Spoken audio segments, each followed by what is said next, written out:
hard. Okay, so I'm going to quickly fill my bobbin because, of course, I have every color but the black thread that I need, right? Always the way.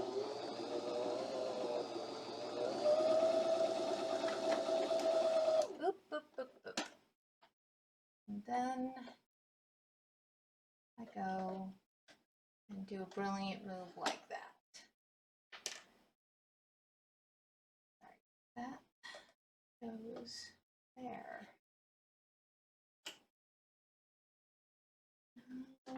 And it started. Ugh, I've made a mess. That figures. That should be enough on the bobbin to work. So traditionally, there's a few different kinds of scissor cases that you can do. And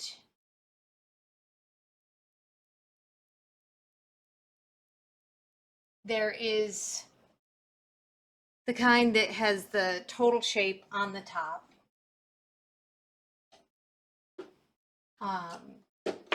Double-sided. Actually, there's a ridiculous amount of scissor cases out there and designs. But what I'm going to talk to you beyond just the style is how to do a kind that is only a front and it's, oh my goodness, do you think I can thread this sewing machine needle? Jeez.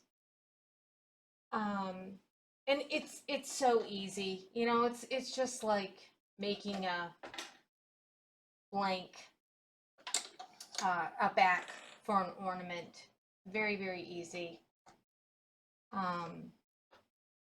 And for this customer, she wants a huge loop to loop back through the, okay, I'm set. Whew. Made myself a little sweaty there, getting all nuts. So, so what it is she wants it to look like this. So the loops, it's a big long double loop that you can basically run it through and then run the scissors through. I do have a video that's free already that has the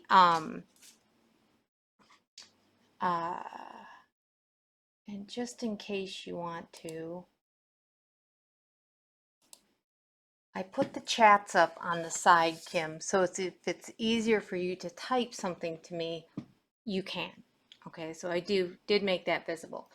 So, you know, I used to do a ton of scissor cases, but then they kind of fell out of fashion, I guess. And now I've started seeing them more, or maybe it's just the person that I was doing the most finishing for wasn't doing them anymore.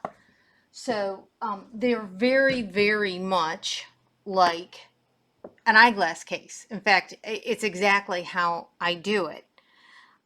So we're going to use the, I think it's the 70, which, tomorrow, I promise, making a list for all of these rogue ones that I've been doing recently, supply list. So this is the Pellon 70 extra firm. There's one that's even thicker than this. I don't feel it's necessary, and it doesn't bend as much. It almost makes it too rigid, so you can't put something down in it. And then there's, I think, like a featherweight that's one below this. So you can do whatever kind you want to do. I am using black moire for the lining. They requested black, but you know, that's such a dark navy blue. You can hardly tell the difference. So with that. And then I already made the cording because it's so long, it's hard for me to tape it, but I do have the free cording class that I will put the link in the email to you so that you don't have to look for it on my list. And this is these cones again because I had to, this is a 6-foot long strands. Okay, this, but it only measures, let's see how long it ended up being from 6 feet. There's 2, 4, and 4 inches. So that's a lot, geez.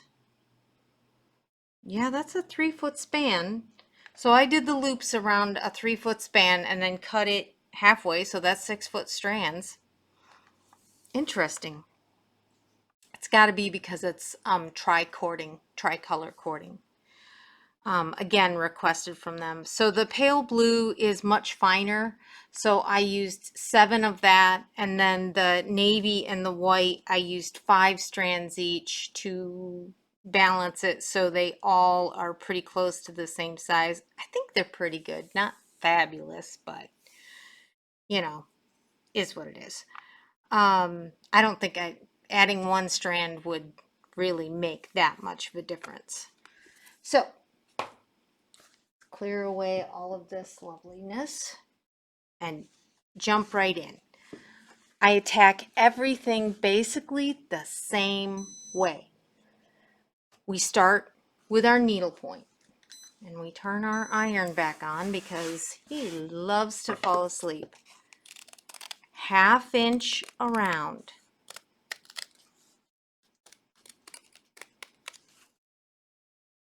Okay.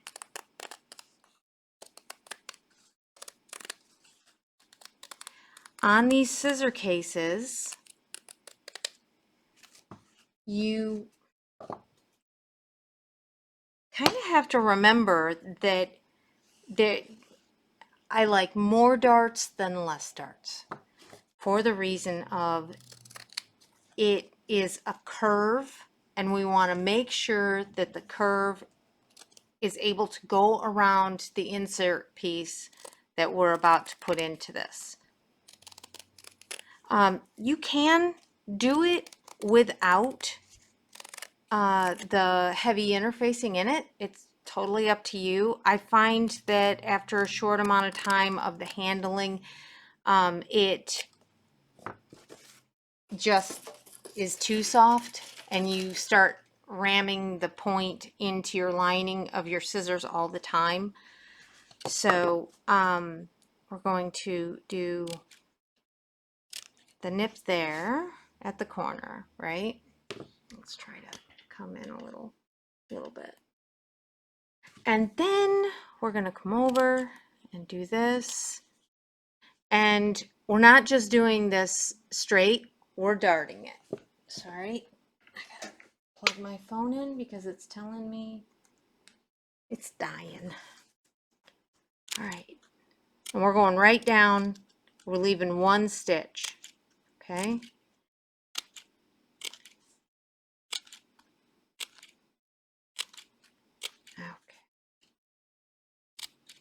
And if you're able to, Kim or Margaret, you guys have any questions, you can type on the chat or you can just give me a shout out. I don't think Kim's, maybe it's just not enough Zoomness to be able to speak, but that's okay.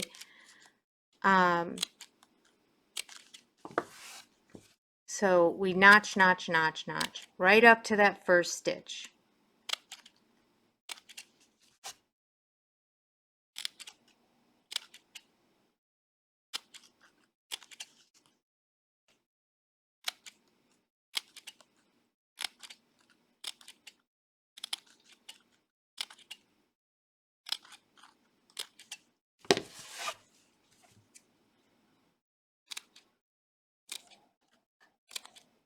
Now, I think you'll find that on this one, the most interesting part of this is going to be how to line it, where you have one that is side that's much shorter than the other side.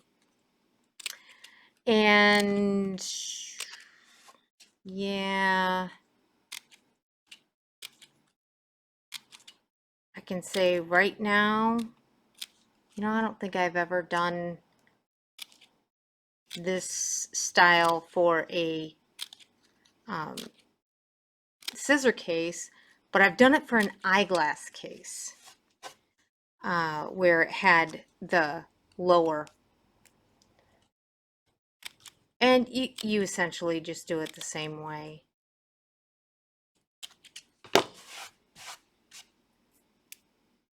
Sometimes I get those schniblets under my finger. They're not very comfortable. All right, make sure my iron stays awake.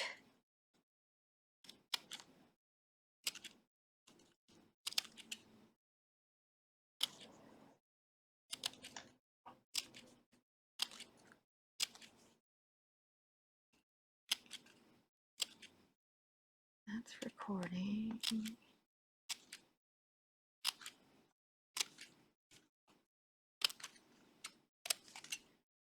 So the other night I had an issue with the lining of the makeup bag. But it's all because of the stuff that we put on it so it can be washable. So that's what I was doing before I started and made myself run behind trying to replace the lining of that so I could upload the video, the 3 hours and 45 minutes. Yeah. Don't worry, we shouldn't run that long. Famous last words.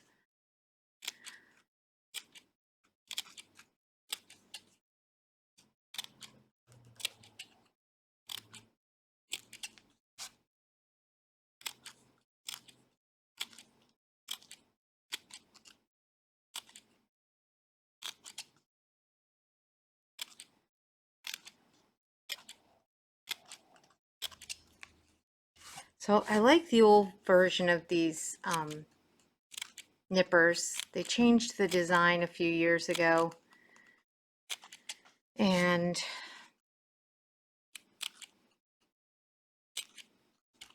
I find that these tend to make my hand fatigue a little more because it has this spring in the action's a little different. But I tell you, I hate using the long scissors when I have to do notching, darting. All right, so now we just finger press it all over just like we do our ornaments and everything else. And I really want to make sure that that waste canvas, I don't see any from the front. It doesn't mean we're rolling over a ton of stitches, just like with our ornaments and things. It just means we're pushing that edge around. I'm going, where's the steam? I just did the fusible interfacing. That's where the steam is.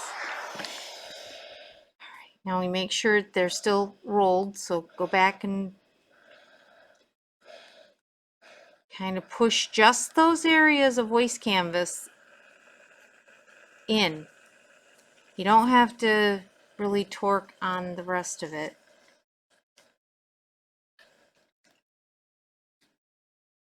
I know one follows the other is what you're probably thinking, but all right, I got a bit of a shadow on my hand. I don't know if this will, there we go, blow us out or not, but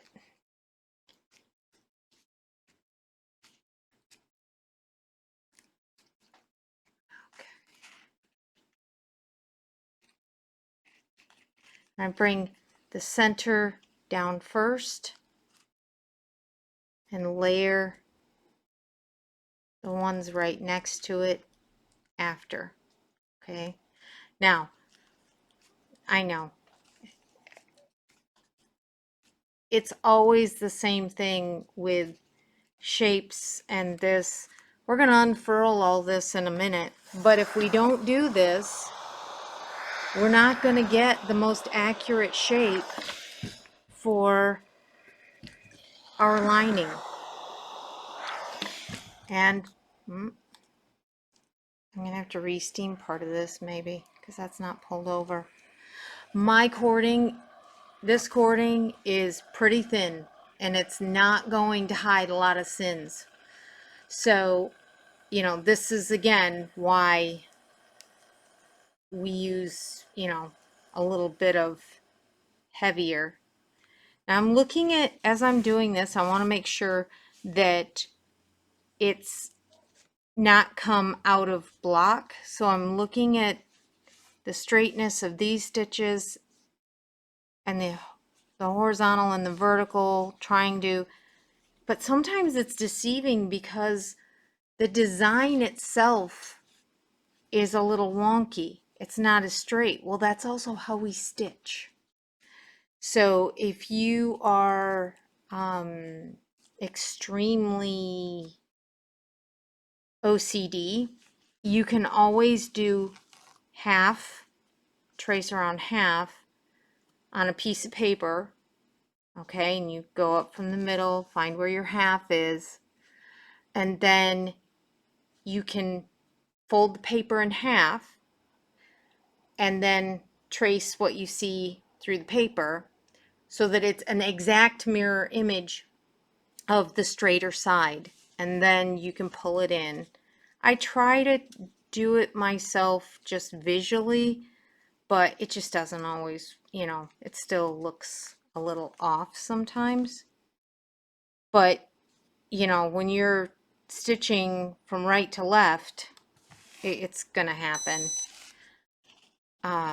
that one side is always thicker than the other, or is a little off. You know, rounds are ovals by the time we truly get done stitching them. They're a little off just because of the direction of the stitches.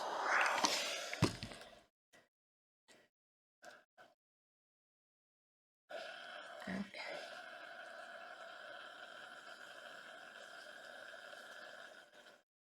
And we also have the issue of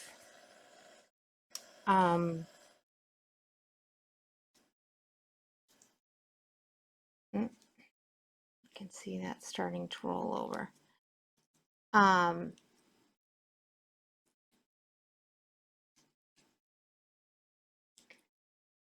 That we think something is exactly the same shape as the front, but it's not. I recently had a friend who was sent, all right, let's do that one first, and then bring that one over, and that one over. She sent a double-sided piece, and it was a little penguin, and if she made the penguin's head fit, the body wouldn't come out right. The body didn't match. And she's like, what am I supposed to do? And I said, you have to pick the side that's a little smaller and roll the stitches under.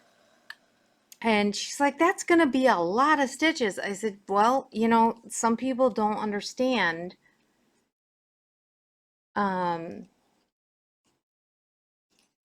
designers don't understand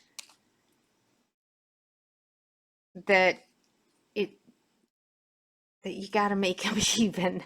That's my only, you know, I try to find reasons why these things happen, but we as finishers are just supposed to make it work.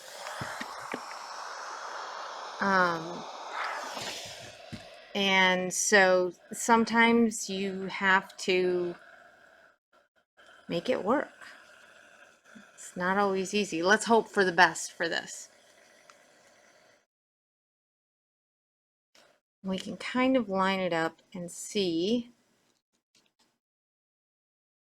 that it's not. But See, this is my worry. If I do this, you can see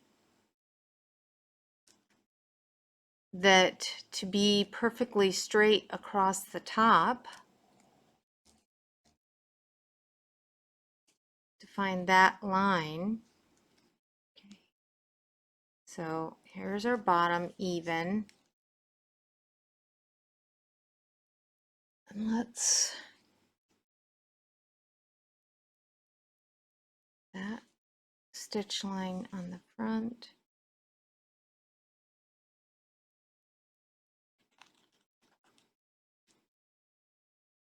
It's a little easier to fudge it when they both have rounds at the top.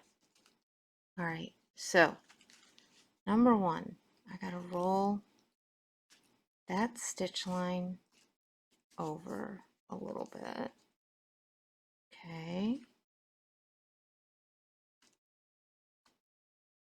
Okay. And then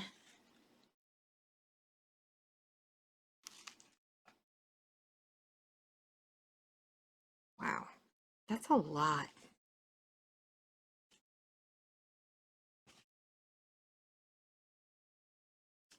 I don't want to make it look unblocked though either, in order to try to rectify.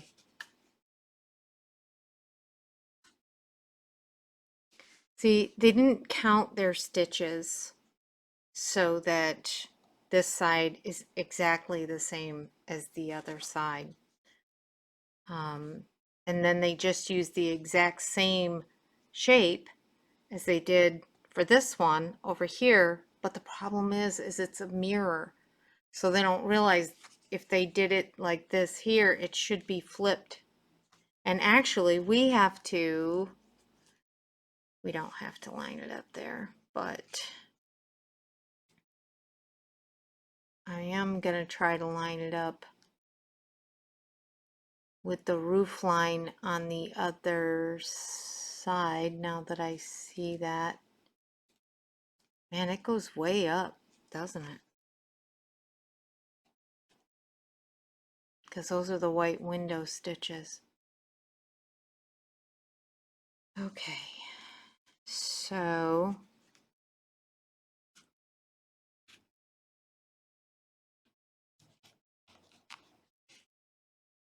wow, dang. Well, you never know what you're going to get in class.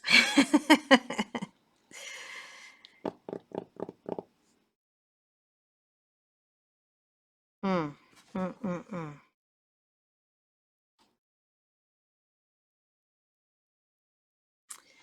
Okay, I'm just going to show you how to do it, and we're going to figure it out in between.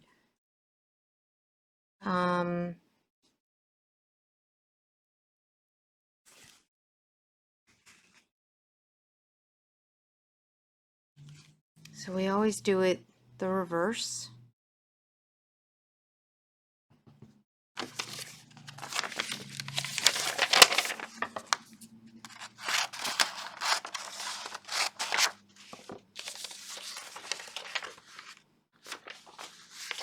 Right?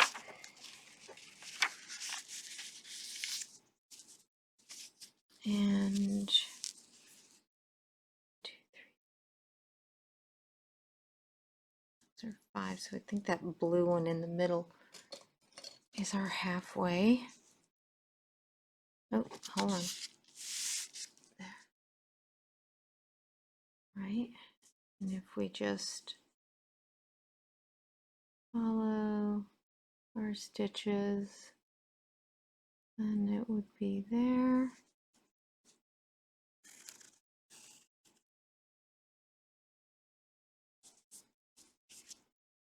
Now,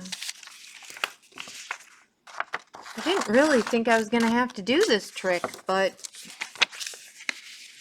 I guess so.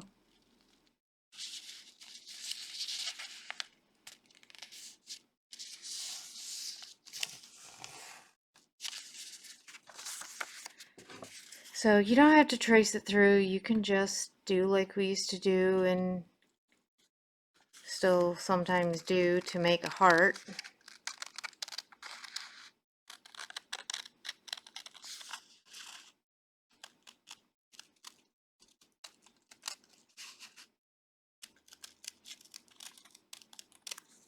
Okay.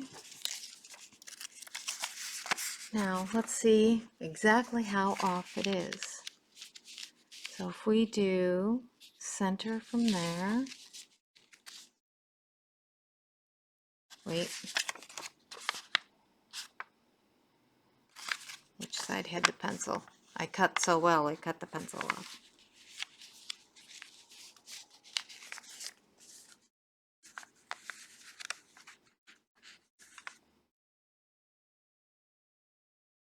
No, this side had it. Yeah. So when we traced it like that. Yeah. So that's that side. So when we put it in, it would be like that, right? Here's our bottom down there, top up there. Okay. Why does that not look right to me?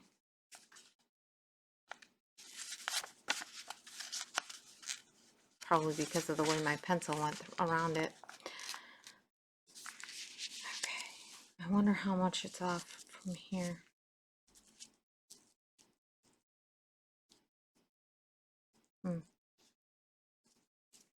This one's fuller. All right, so this is what you have to do to be able to, because now we got to make it smaller to fit inside. If you can't,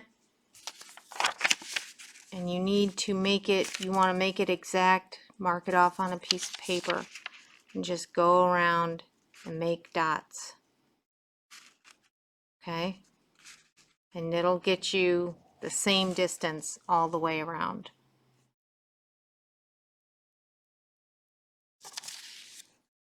I tend to fly by the seat of my pants, and yeah.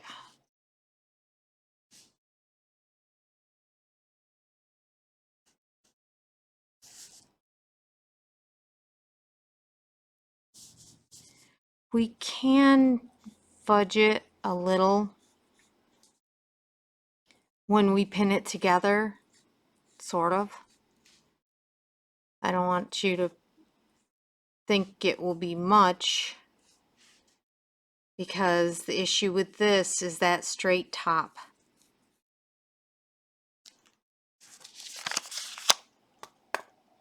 Oh my God.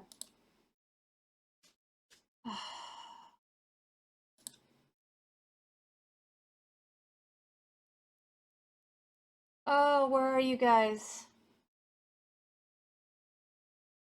Oh, shit.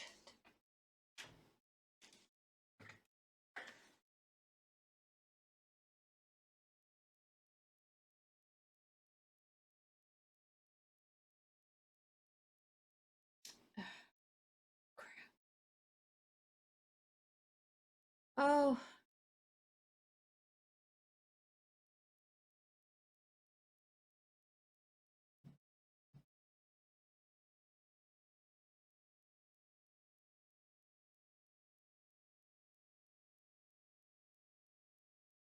Okay, sorry everybody. I gotta try to get my class member. There's Kim. Oh, yay, Kim. I am so sorry. Shoot, where'd Margaret go? That's what I get for not looking up and make. This is Kim. Yeah. I have been unconnected. I just finally got reconnected. Was it me or was it the system? No, it was the system. I just totally lost everybody. Okay. So all of a sudden I look, I try to keep an eye both ways, and all of a sudden I look up and I'm like, oh no, where'd they go? Where's me? This is not good. But I was so hyper focused on trying to do this and get it straight that I wasn't paying attention. Let me see if I can email Margaret quickly. So will the video be the complete thing? It will be. It'll be the complete, yes. Yes, because I videotape it on a totally different computer just for this reason. So, basically I made the little paper. Perfect. Yeah, right? So I made the little paper half so that I could try to get this even, because it's gonna be an issue when we go to do front and back. And have it mirror, but there's ways we can fudge it. So, no worries. And, I feel bad that Margaret is gone, but I can't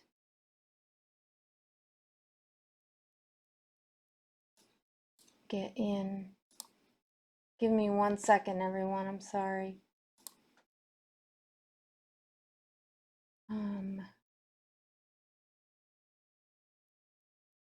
There she is.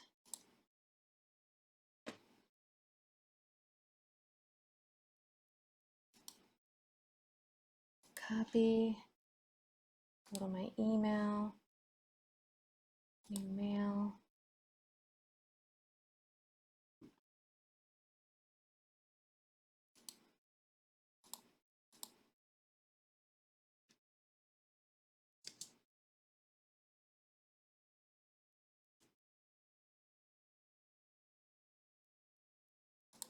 And then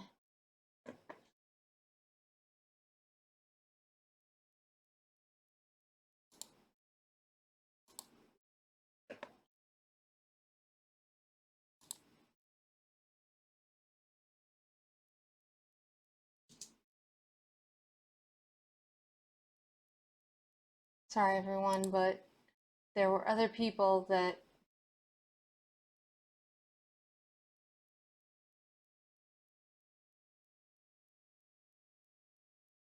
okay.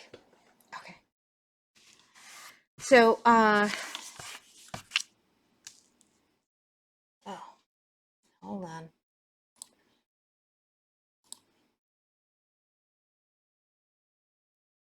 Maybe we'll get a couple back.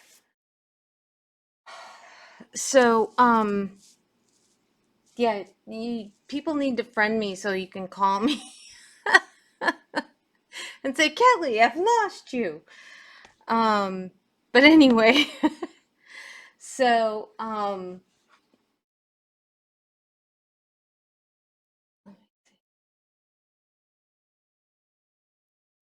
Margaret, okay.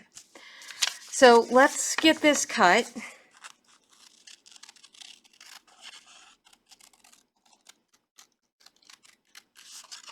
I'll try to splice out that little moment. And let's see how it looks on the interior.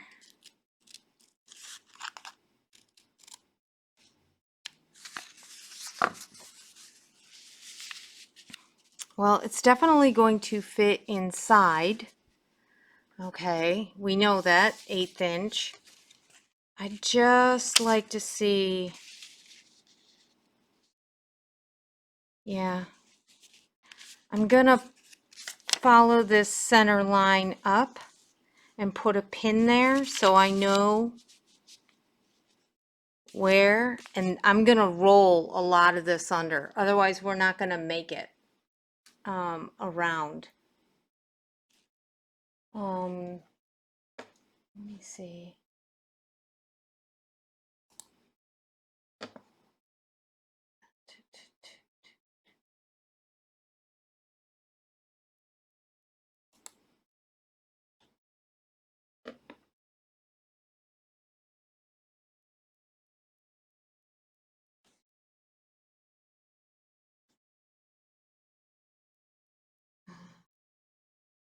702.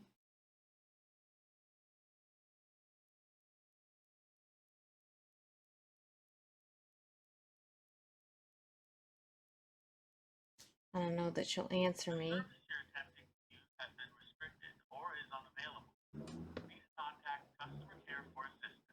Oh dear. Her phone's out too. Bugger. Okay.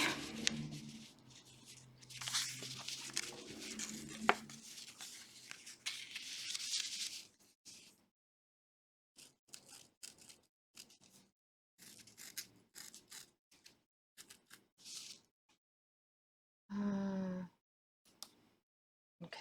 Making sure you're still there. Got hidden behind a screen.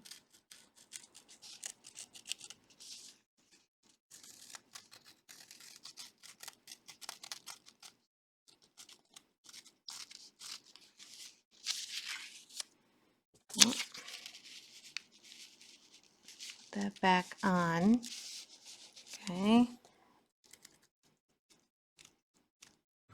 Oop. See, that's why I don't usually wear the hat. Is because it's like a chicken pecking that feed. I pop the camera that's right in front of my face. All right. So we're going to cut this out. And since we know that it's symmetrical, we don't care which side faces front like we do on shaped ornaments and things like that.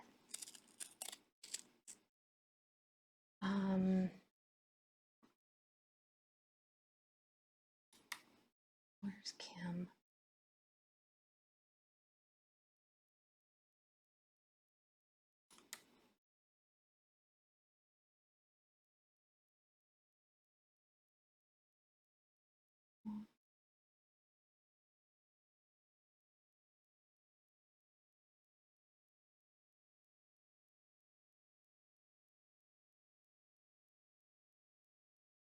I'm definitely going to have to do some editing on this video.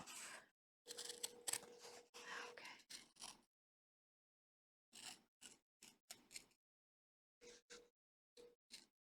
Hello, this is Kim.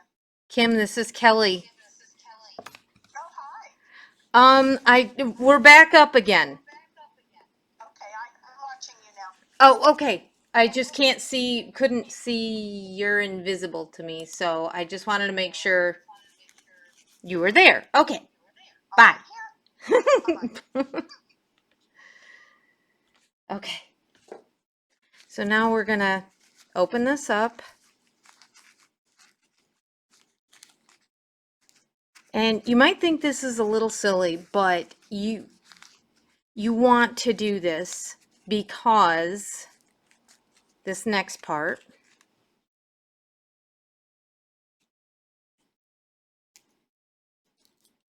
because we want this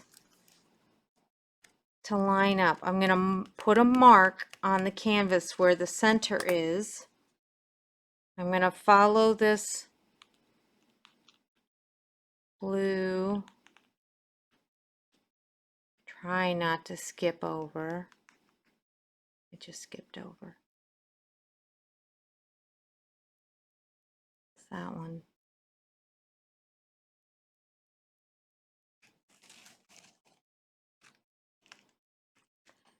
Because,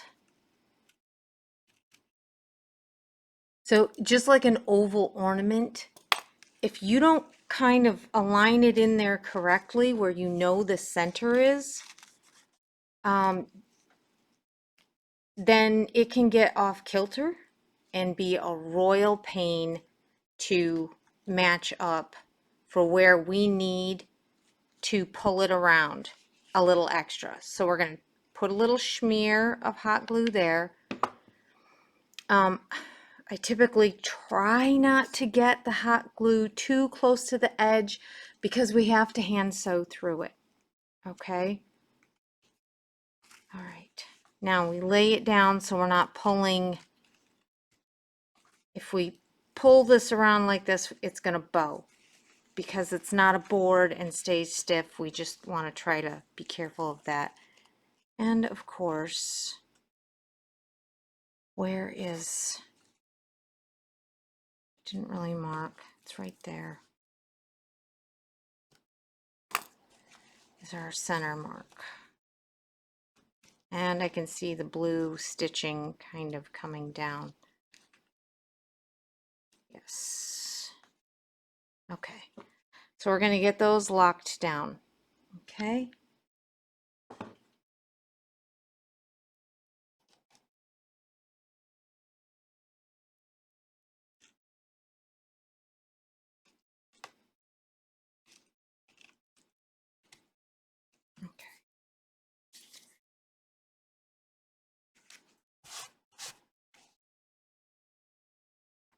I'm going to put some side ones down.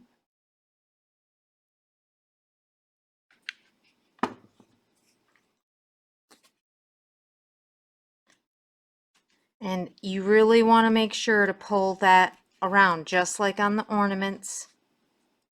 Okay.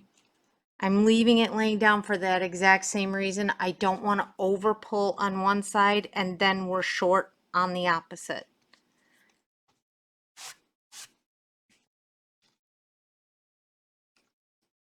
Because we would have been right there.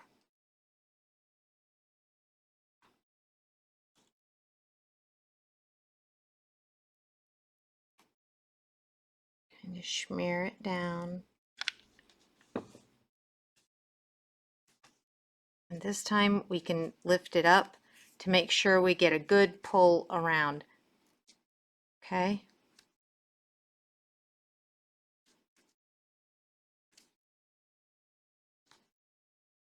I'm going to be hyper conscious about that. Now I want to kind of see, it's not a lot to pull around there. There's quite a bit to pull around there. And at the top, it's not as important as when we go to do the other piece,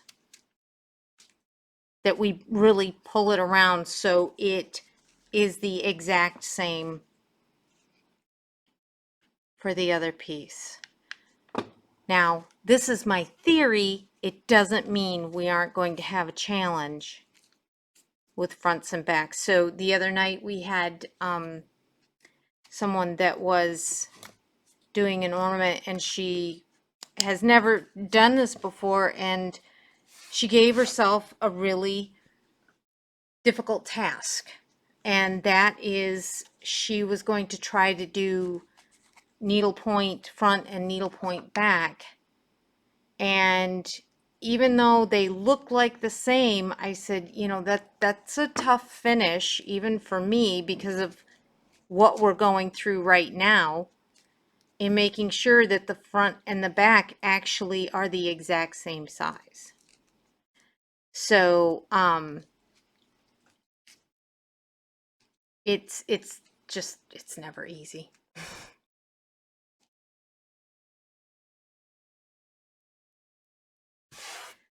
Ugh, Kim. Ugh, I am so nuts. You're the one that I emailed. You're the one that I can see up there.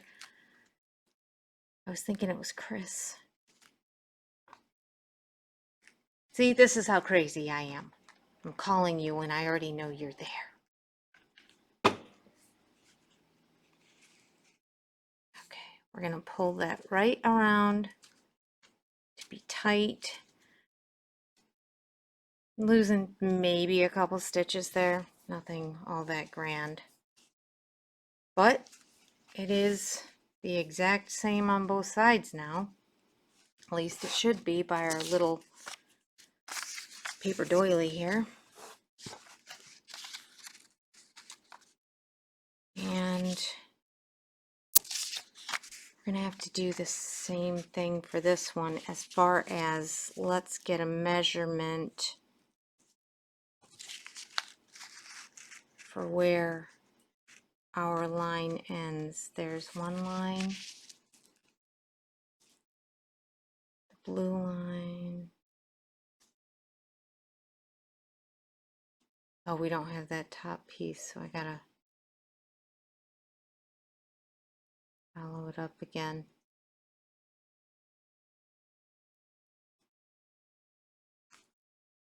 It's almost there.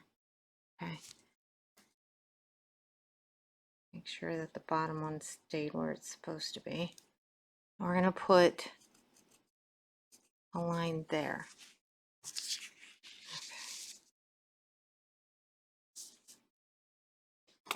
Okay. And I'm going to get my little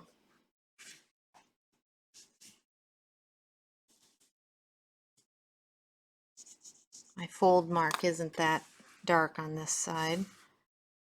So I'm just going to line it up right. Maybe I better do it on the black line.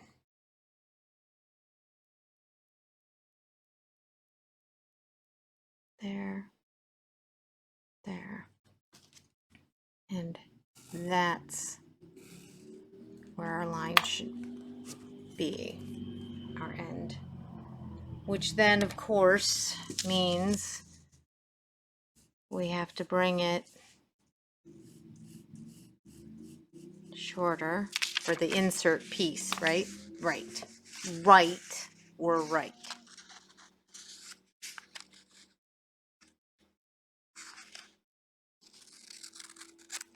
Okay.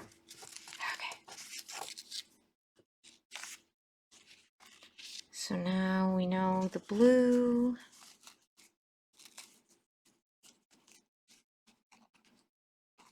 And I was brilliant and didn't mark it a little while ago.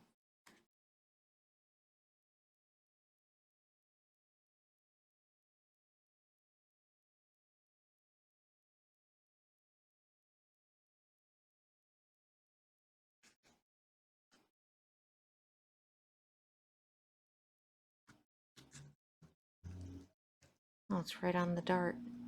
That's interesting.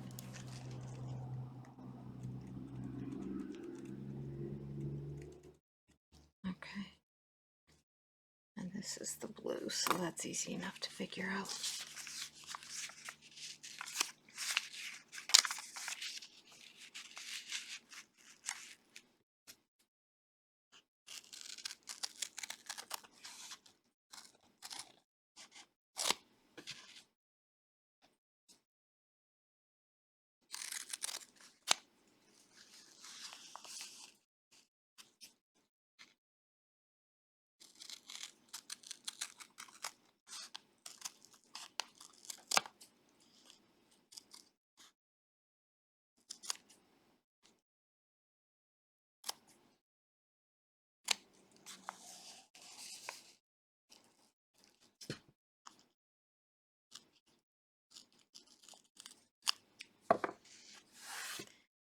Okay.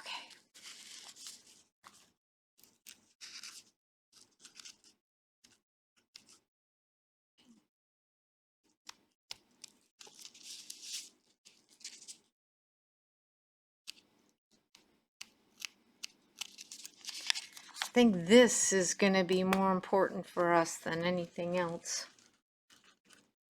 For the like the other piece, not as much, because we have a lot more to turn over.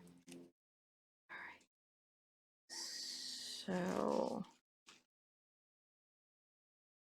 there.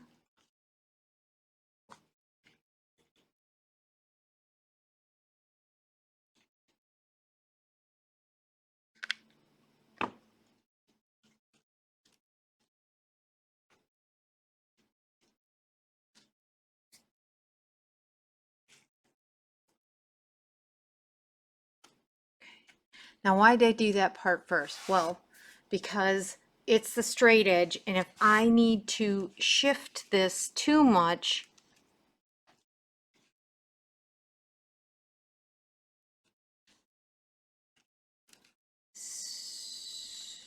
then I want to be able to pull against it.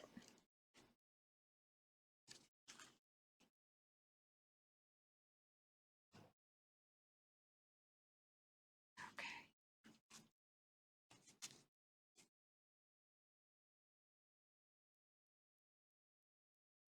Interesting.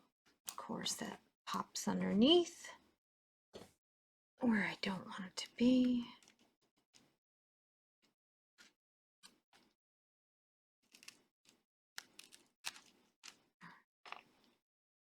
Oh, I hope this works out the way I want it to. And it isn't a big pain that I have to undo. Because, you know, that's how we ended up going along the other night. I had to, the lining was too big because I didn't do it the way I normally measure it. Go figure.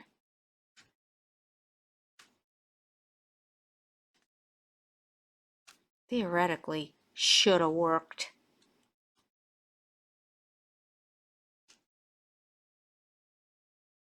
Now, you don't have to panic too much if you don't have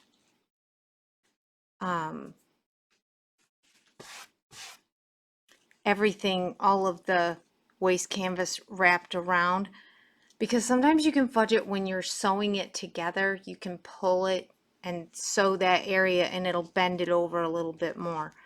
But I think we're okay. Now, let's just really hope that it lines up when we... Hey, yeah, you're hot. Yep, you are.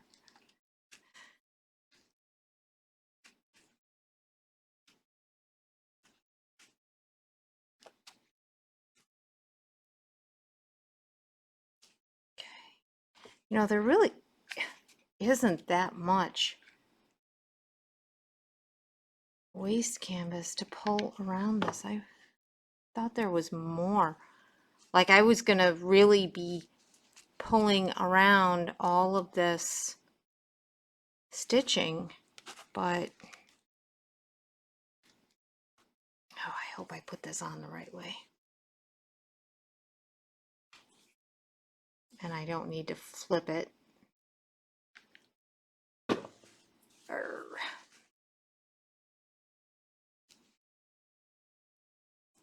But I guess this is sometimes why you guys like my classes, is because I show you all the mistakes and I don't pretend to be perfect, because every piece can be a puzzle no matter what you're doing. There is no standard of this is how we do this and this is how we do that, and they all come together like perfectly manufactured little toys that are on a assembly line. They just don't. You know, somebody could be a heavy stitcher where there's a lot of stuff on the back, and it just takes up more of the room as you're doing it. When you try to insert a piece, you have to think about how small you need to make it to fit in when people, if it's not your work, if you have a lot of stitching on the back too, which this one kind of did, which no judgment. Everybody's different. Some people are, remember their grandmother's gonna smack their little hands if they didn't have a beautifully kept back, and some of us, like probably me, would just be in trouble all the time because I would be like, but it's done. See, it isn't right. It isn't. So if I make it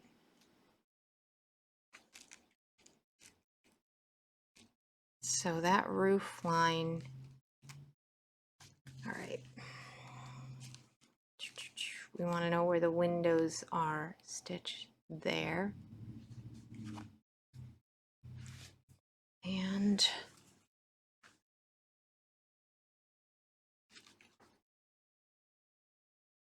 then we're bringing Cross there. Okay. So this should be there, there, and is.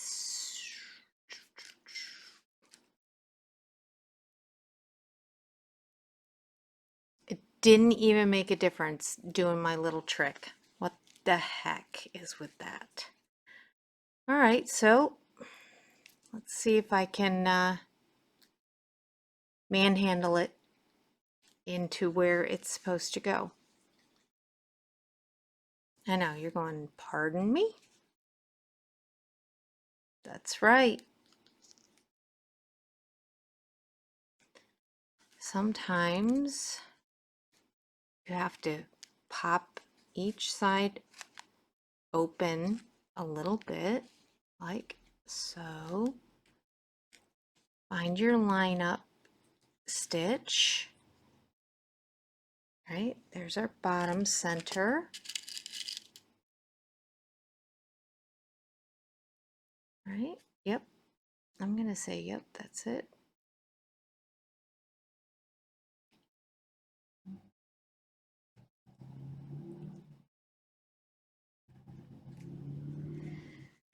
And then, I don't know that I can do this.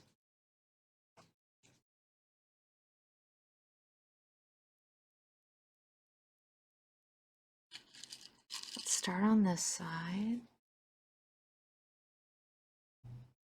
We're gonna go like that. Let's see how it's really bending down, trying to, I don't want it to be so misshapen that we have an issue after. 90% of the ones that you do of these, you're not going to have this issue.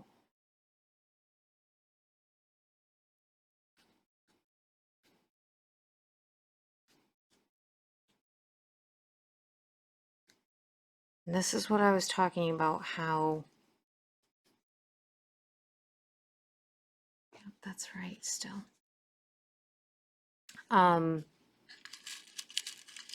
You have a little bit of leeway and what you can do to manipulate the needlepoint canvas.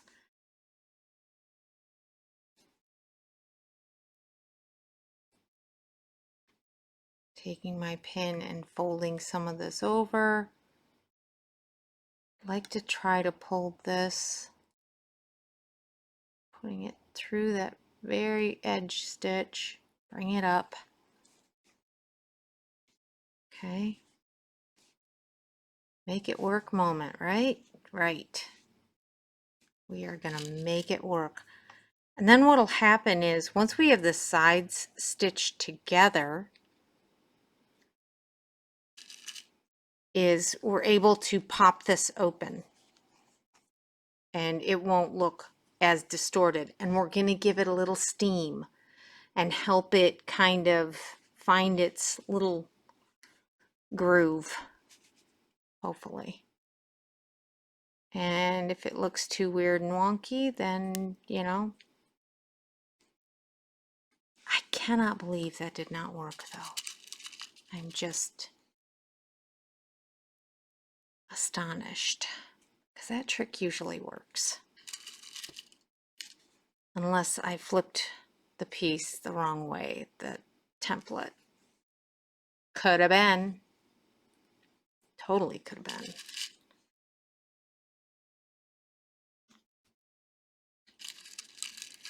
Now, you can always sew the seams with a sewing machine, which I don't like because you have to cut in so much. Could you imagine trying to get this front and back to match? Wouldn't happen on a machine. You would have lost so much. Yeah. Okay. Here we go. There's my little grippers. And I had my red one. I don't know what I did with that one. From a pinky, because I've been cutting my finger with fishing line a lot lately.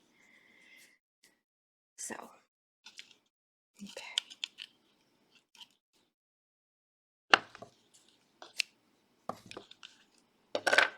And we do 1, 2, 3, knot. 1, 2, 3, knot. Okay. And we cut.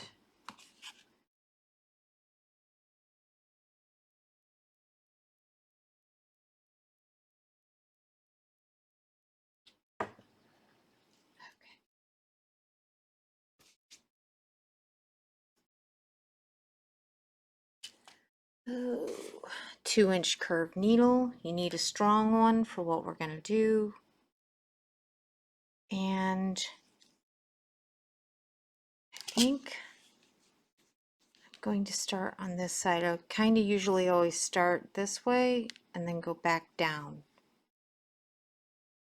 And the reason I'm going to do this side first is because we have a serious overhang here. And I'm going to take that pin out, get my,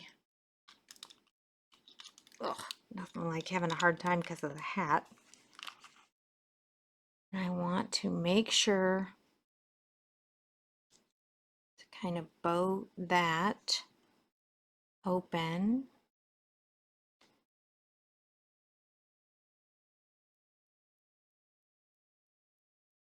Looks like it's still in the same spot that it needs to be. Yes.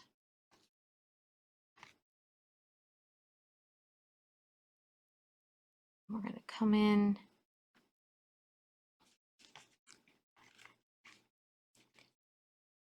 from the top.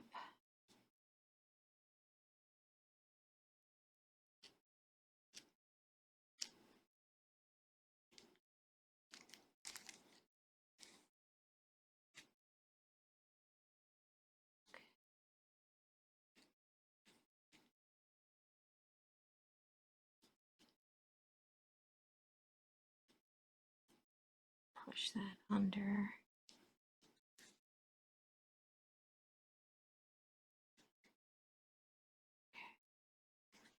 Looks right.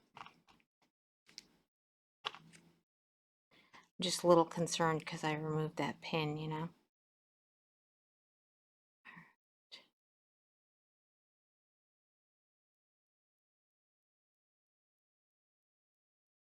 And he's sticking out so much. Get back down there.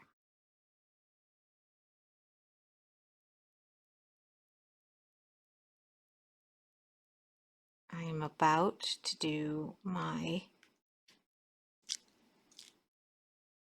little trick. It doesn't start behaving. It's hard to do it with the pins in it though. I insert a piece of foam core so I have something to pull against.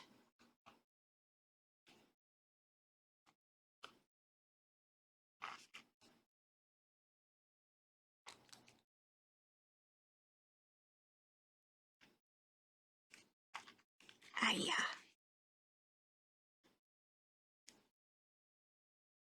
I will win. I promise.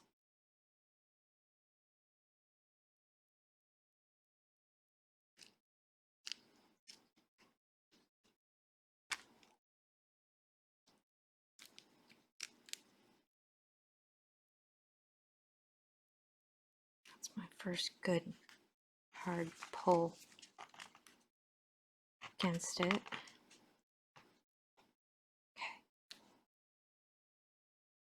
Now I'm going to make a knot because I do not want this to slip out. I want this top to stay nice and tight. because it's being such a pain. Please do not become afraid of doing them because of the challenges that I am experiencing with this one. So if you were doing a single-sided needlepoint, you would just trace around it to get your back shape, and you'd be good to go. Around you go. Done.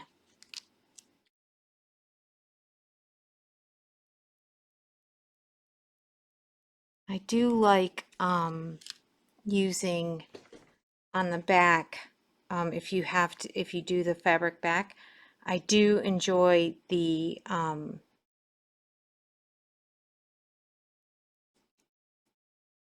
ultra suede.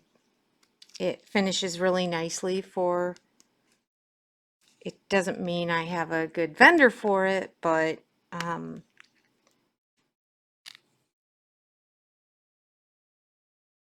have some in my stash that I constantly raid.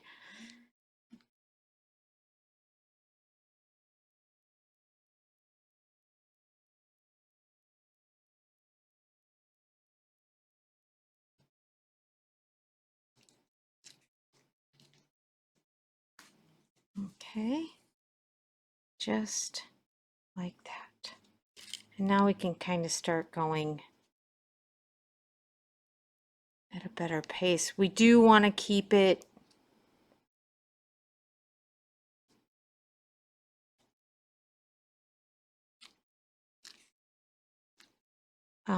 smaller stitches, right?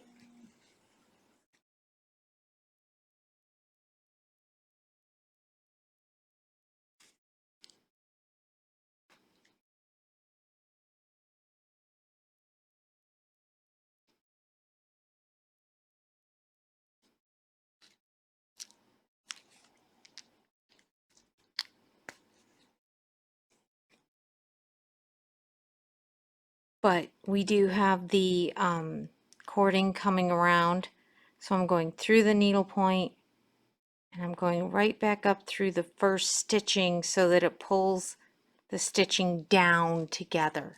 Okay. And that really does, I mean, you can't see any of the waste canvas because of doing that. It just seals it right up.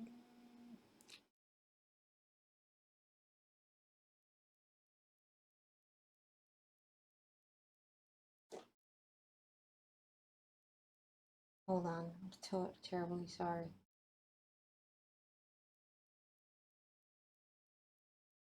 Just gonna keep.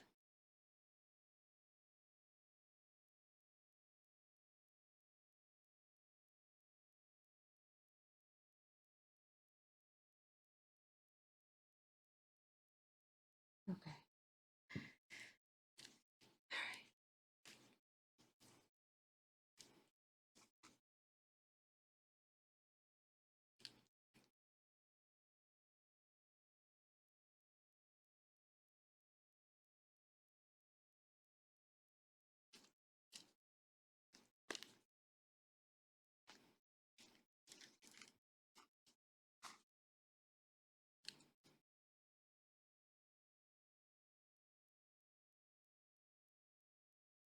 I will tell you, just like I say all the time, if it's something soft like this, do not glue, do not glue, do not glue.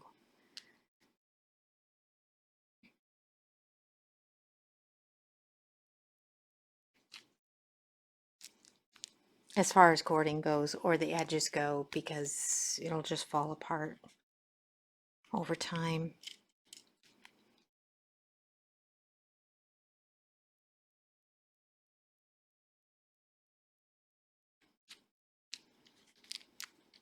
And you can try to use the straight for along the edge, but you really need to, if you haven't tried the curved needle, you need to just jump in both feet. because it really will give you the best results.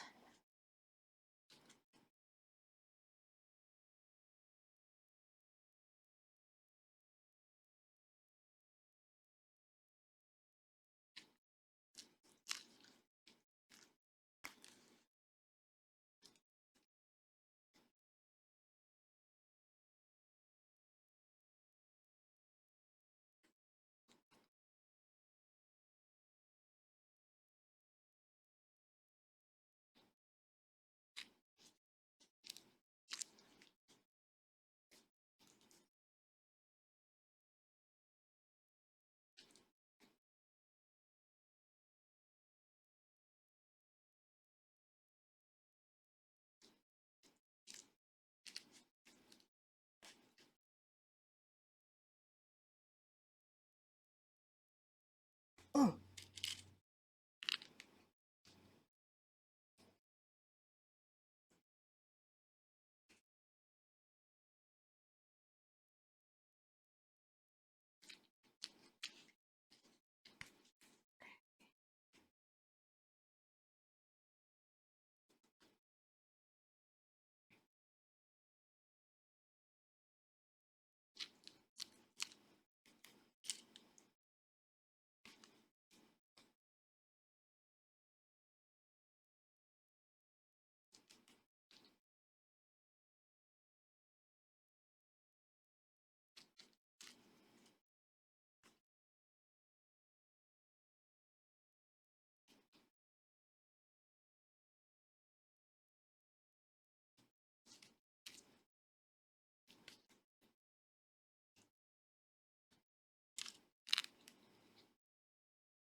So now you can see that waste canvas there. Just going to fold that under and pull that up.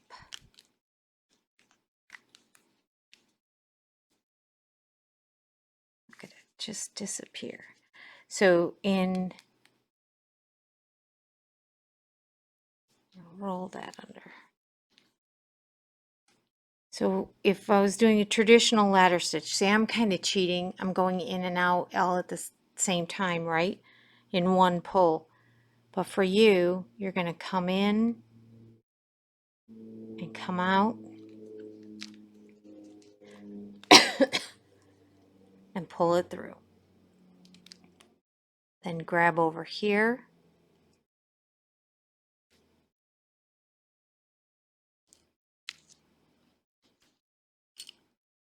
and pull it through. Okay? Like rungs on a ladder.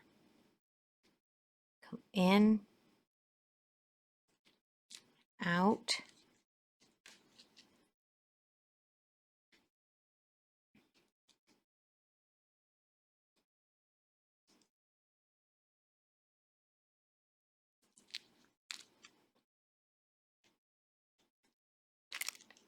right.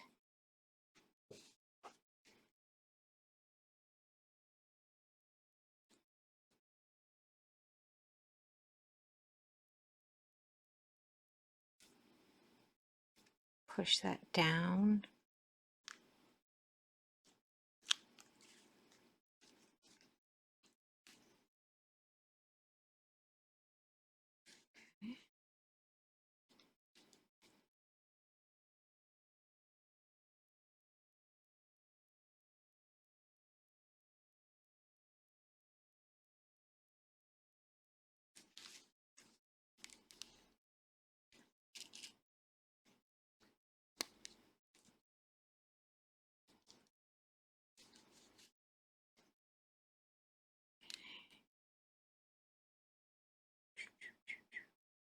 through there, grab a couple over on this side.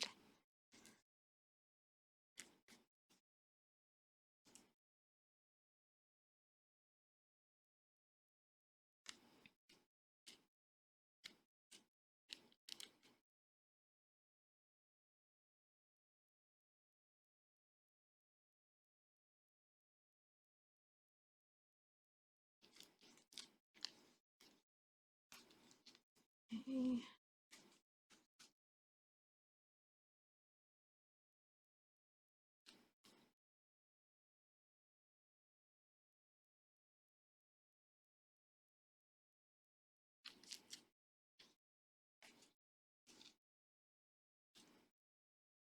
Oop, sorry for the camera shake there.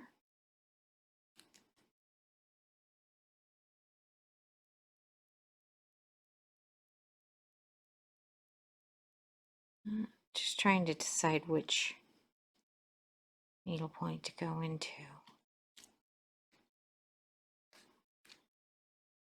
I can tell that this little point here is kind of shredding and maybe doesn't have much glue, so I'm going to push that down in. Okay. Then I'm going to come back over, grab here, go through there.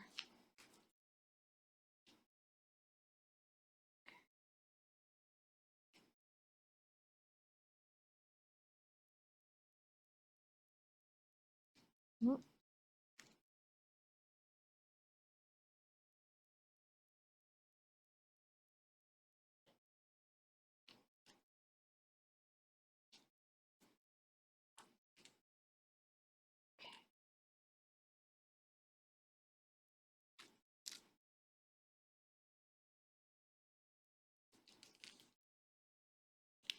One, two, and pull. All right. Now, when we lay it down, it kind of lifts on one side and it kind of looks a little wonky. We don't care.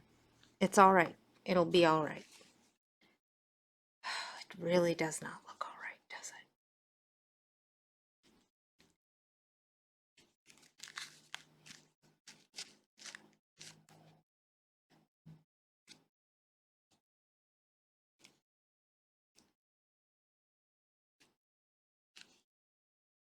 It just does not look straight. Oh my gosh.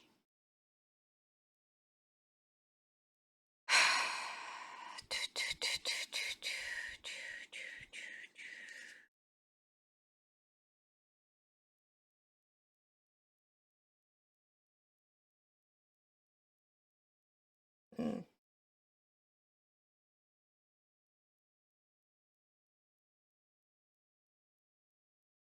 Oh, Kim, I don't think you want to sit and watch me do this again.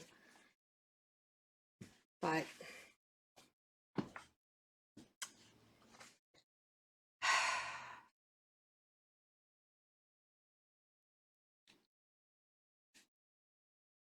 all right, if I bring this across, yep, it's about 2 stitches too high.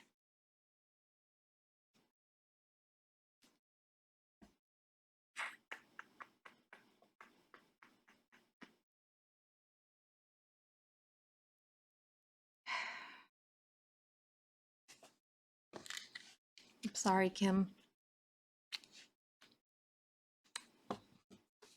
That's okay. We learn from the mistake. Well, you know, I can't leave it like that. I can't.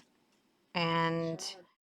so, you know, somebody sends it off to a professional finisher, they expect it to come back looking the way they expect it to come back. And, you know, So you're gonna need to tear the whole thing out? yep. I can't, Oh, wow. I can't, If I try to just turn over a couple stitches at the top, it'll be blatantly obvious. And this is exactly what I was talking about earlier, is it's a design flaw. You know, this is not,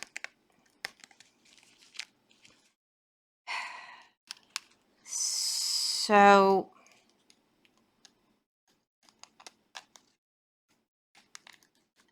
this is the So do you think challenges your we template, face. I'm sorry, what? do you think you had your template? Do you think that the Yeah. template was backwards? Yep.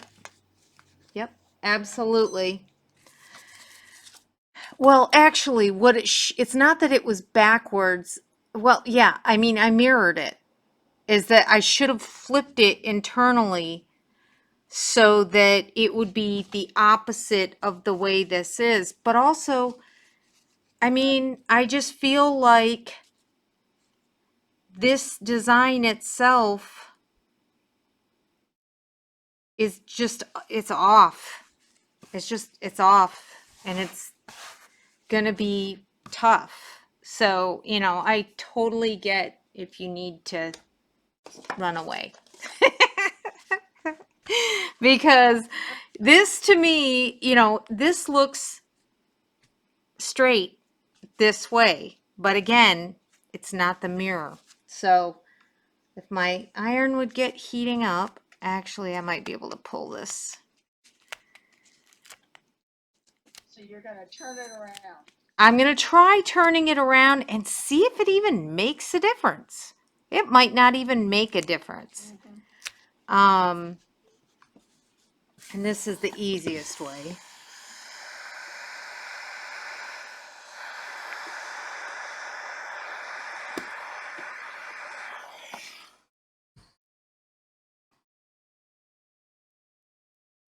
Everybody, let's go. Much easier.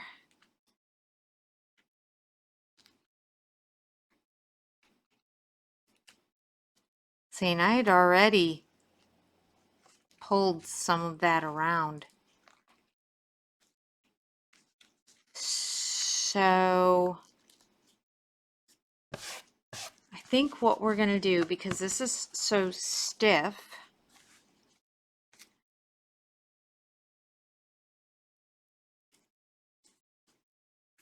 I'm thinking we don't put any interfacing, the heavy interfacing in this. Oh. Because it's got the support of this one. So, you know, potentially I don't see why it would have to have. But now we gotta, again, Well, and you wanted to give a little bit too. it's gonna have to, all right, where's the bottom line of the window? There.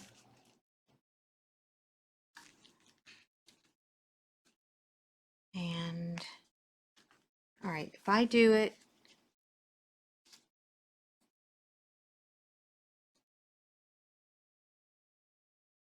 like that, if it's like that, it's, no, this is how it was, and that is the way that it looks sort of straight. Hold on. Bottom. There.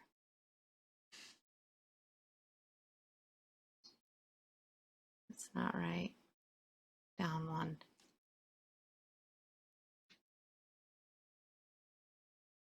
That one.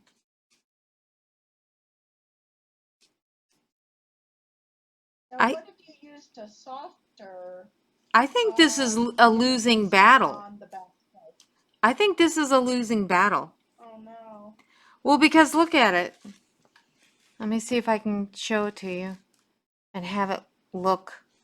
If you look at this as at this line here is straight, this side's all, this point is off. It's harder to one side. Looking, I was gonna say, looking down at it, it looks like what's my right side looks like it's out a little bit more. Right, exactly. That's what I'm saying. It's not as straight. It's not as straight as the other side. Right. And so then you get this side. We pin that there. It's never going to look straight. Oh, you're right. Yeah, no. You know, it's never. So is it the, So this is what we do. so is the flaw where, No, go ahead. Go ahead.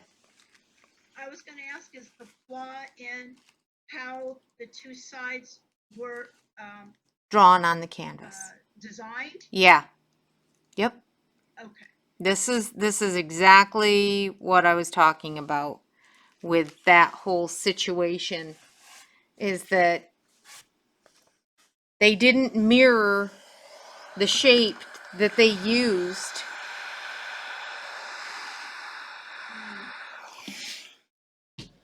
That's a really good point. I'm working on one right now, getting ready to work on one right now. This is really, Yeah, and it and you know, again, it's got to be the mirror, and it's got to be the right, it's got to be right. It can't just be random mirror. So, now you have this piece that goes, it fits perfectly like that, right? That's perfect. it's just when you turn it. It's just when you mirror it, Right. it screws it all up. So, and so why, obviously it's been done, But but you're only seeing one side of it. well, exactly. And you know what? It doesn't look even there. So,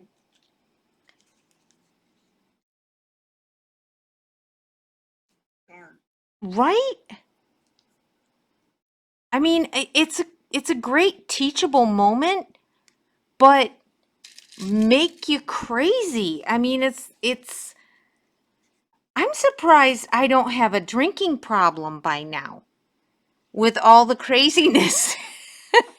It's just like, oh, I'm just so done. And, that's the other thing is people have said to me, well, how do you do your pricing? And sometimes there are projects that you can't ever get the money out of because of something like this. Sure. And you can't just say, well, not my fault. The designer should have done a better job and da da da da da.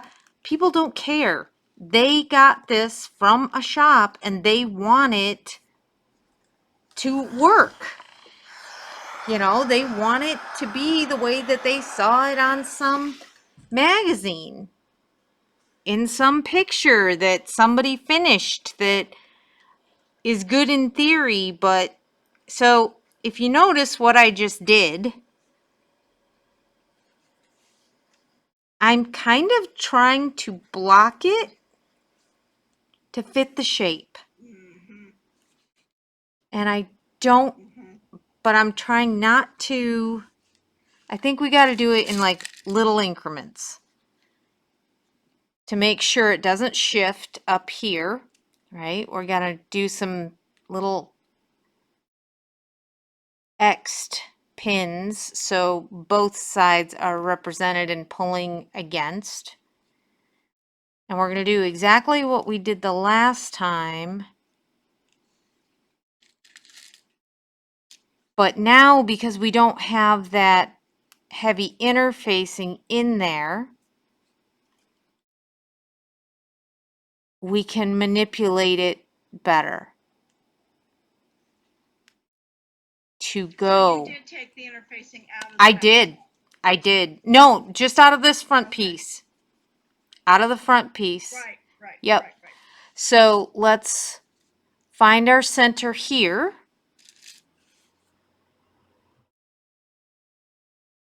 Okay. And now we're going to turn a bunch of this under.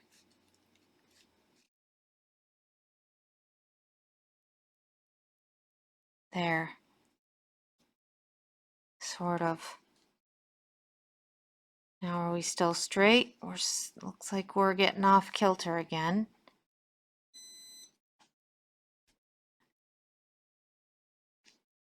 There.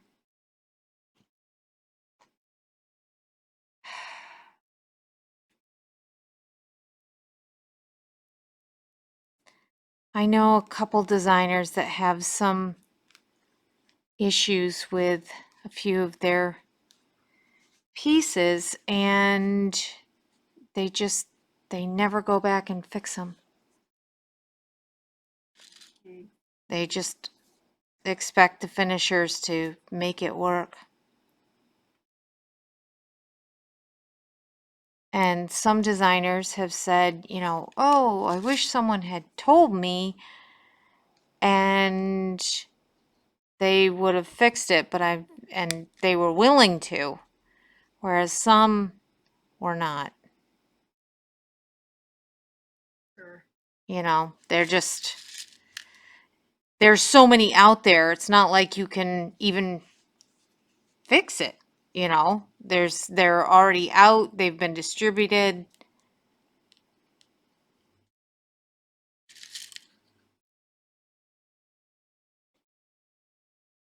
But that's why, like with my new stuff, I made sure that they actually worked before I put them out there, because that was my greatest fear, is that I'd have a bunch of finishers out there swearing at me for putting something out that didn't actually fit. I was like, I'm sure they're already doing it because of my lobster pot. My little.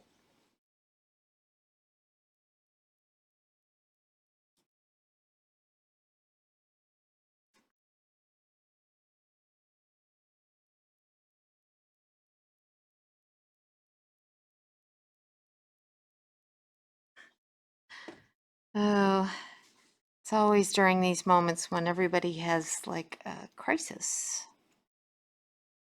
Like, I'm sorry, I'm in the middle of something. All right, let's see if pulling that out a little will help us.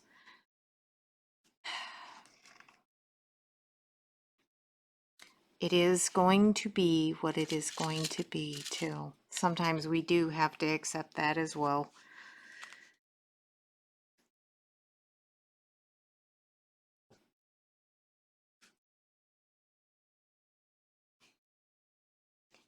But I'm definitely giving this shop owner an earful. She's a good friend.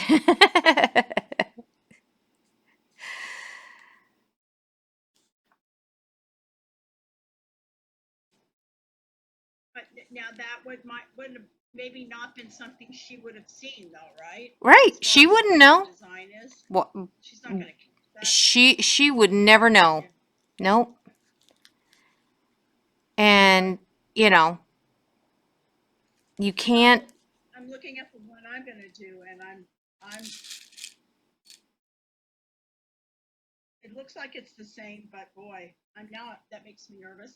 Right. Well, because do they look the same or do they look like mirrors?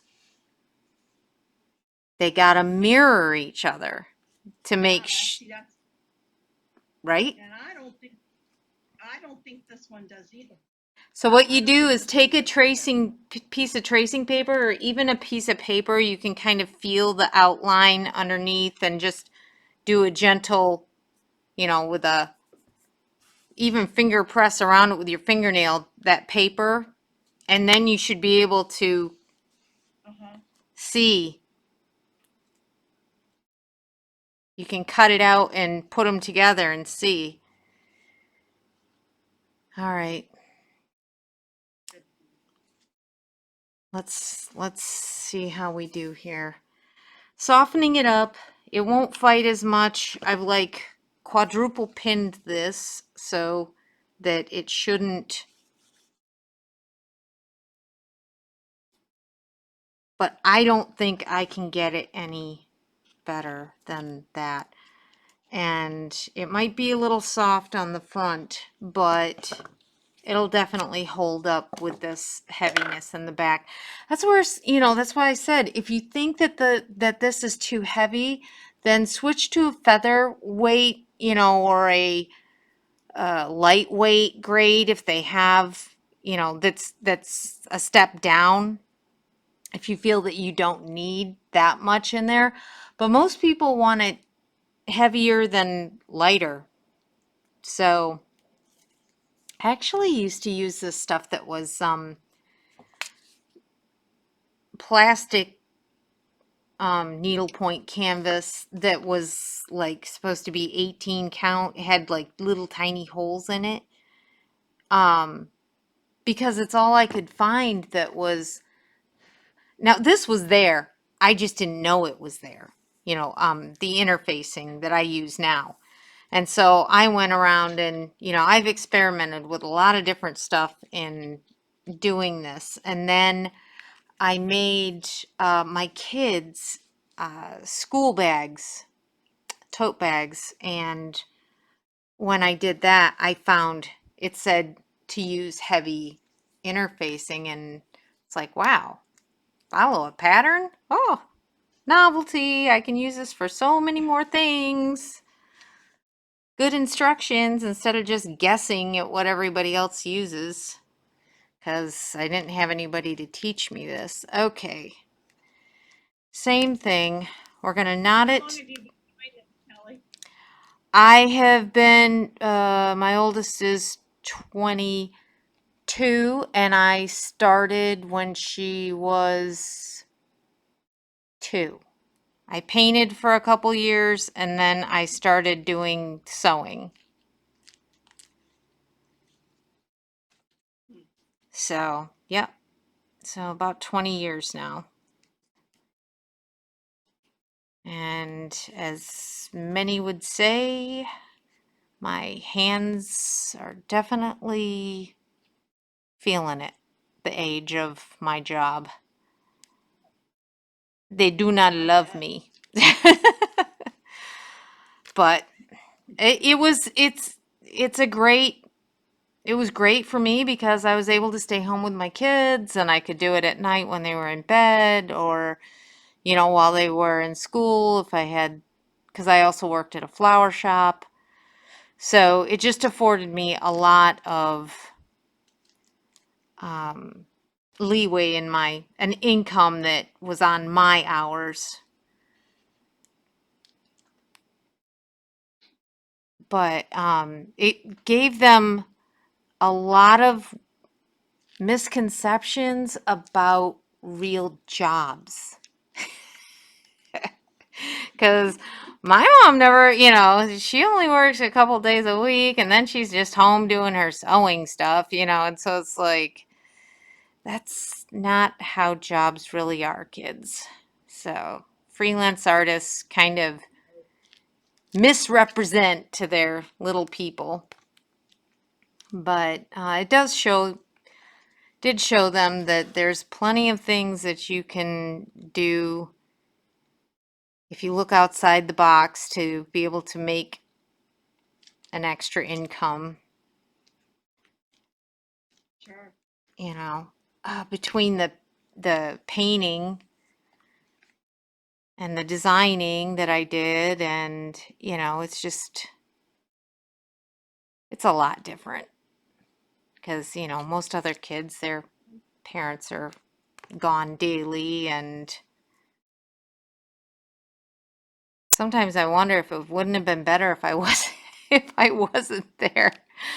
But because they just kind of always took it for granted that mom's there, she'll do it. Wait, what? No, no, no, you got to do it. You got to learn how to do it. No, no, no. But I do think it's funny now that neither one of them, both of them, uh, one is very prolific at drawing, and the other one is more tactile, hands-on like this. And Mhm. neither one of them want anything to do with any of the work that I have ever done. Because they're like, Mom, you work too hard. And so it's like, okay, yeah, but there is good points to it. Nope, too hard, always working too much right before Christmas and too stressed out. I was like, well, I can't fight with you on that one. One year, my youngest got so tired of me saying I'll put the Christmas tree up tomorrow night that when I took her sister to skating lessons, she went upstairs and she was like 10, and she drug down the fake Christmas tree. Thunk, thunk, thunk. My husband came out of the bedroom and he's like, "What are you doing?" She goes, "I want the tree up." And she put it up while I was gone. It was so Aw. funny. It was so funny. She was so cute. And my husband just went, "Okay, go for it," because they always helped, but it was a good surprise when I got home. Not bad. Uh, yeah, I think. It'd be a cold day in you know what, in where you know where if my sons were ever to do that. Oh, yeah, she was even stringing the lights by the time, and I was just like, "Woof. All right, you go, honey." And I used to bring my because I had my studio in the basement for a long time, but then it just got too cold down there and basically was never seeing my family. And so I brought it up and put my little 2 foot by 4 foot table in the living room. And then as they got older, as soon as they saw the table, must be Christmas. Here comes Mom. Must be Christmas time. So funny. All right. See, it's pulling this needle that makes my thumb the most unhappy. But Oh, I bet. um, if you have a hard time with it, keep a pair of needle nose pliers next to you. Those are great. Okay. Um, if you get stuck in stymied in some glue, because that's usually what makes it hard to pull it through. But needlepoint's no slouch of a canvas. I mean, it's pretty thick, and when it's Oh, compressed, it's.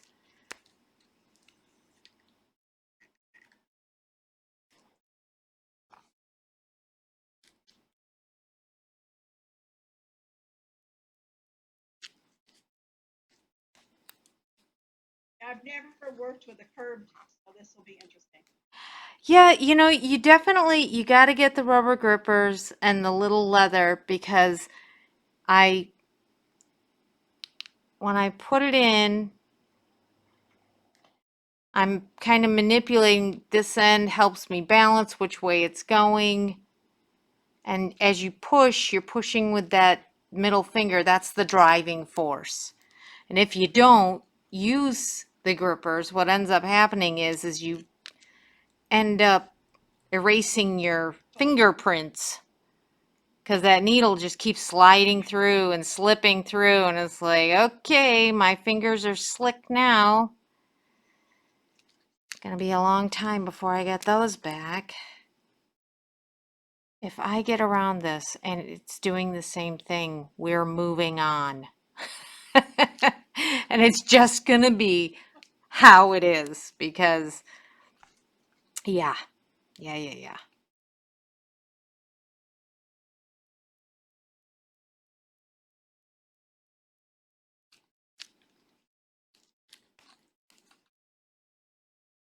Do you think by not having that interfacing in there helped you though?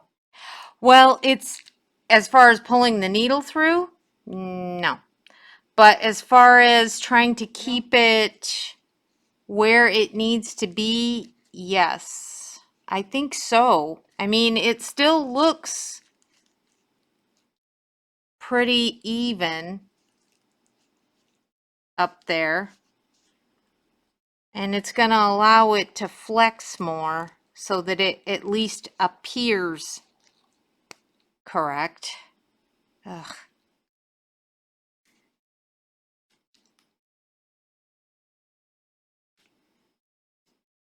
But again, sometimes we do the best that we can and people see it and they're like, but why isn't it XYZ? Fill in the blank.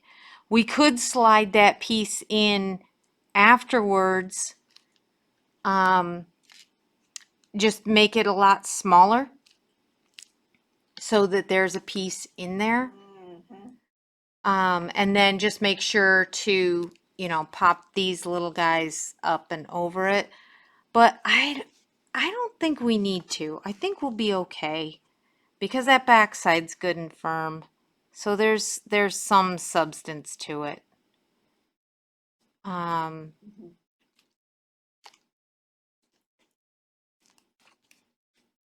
but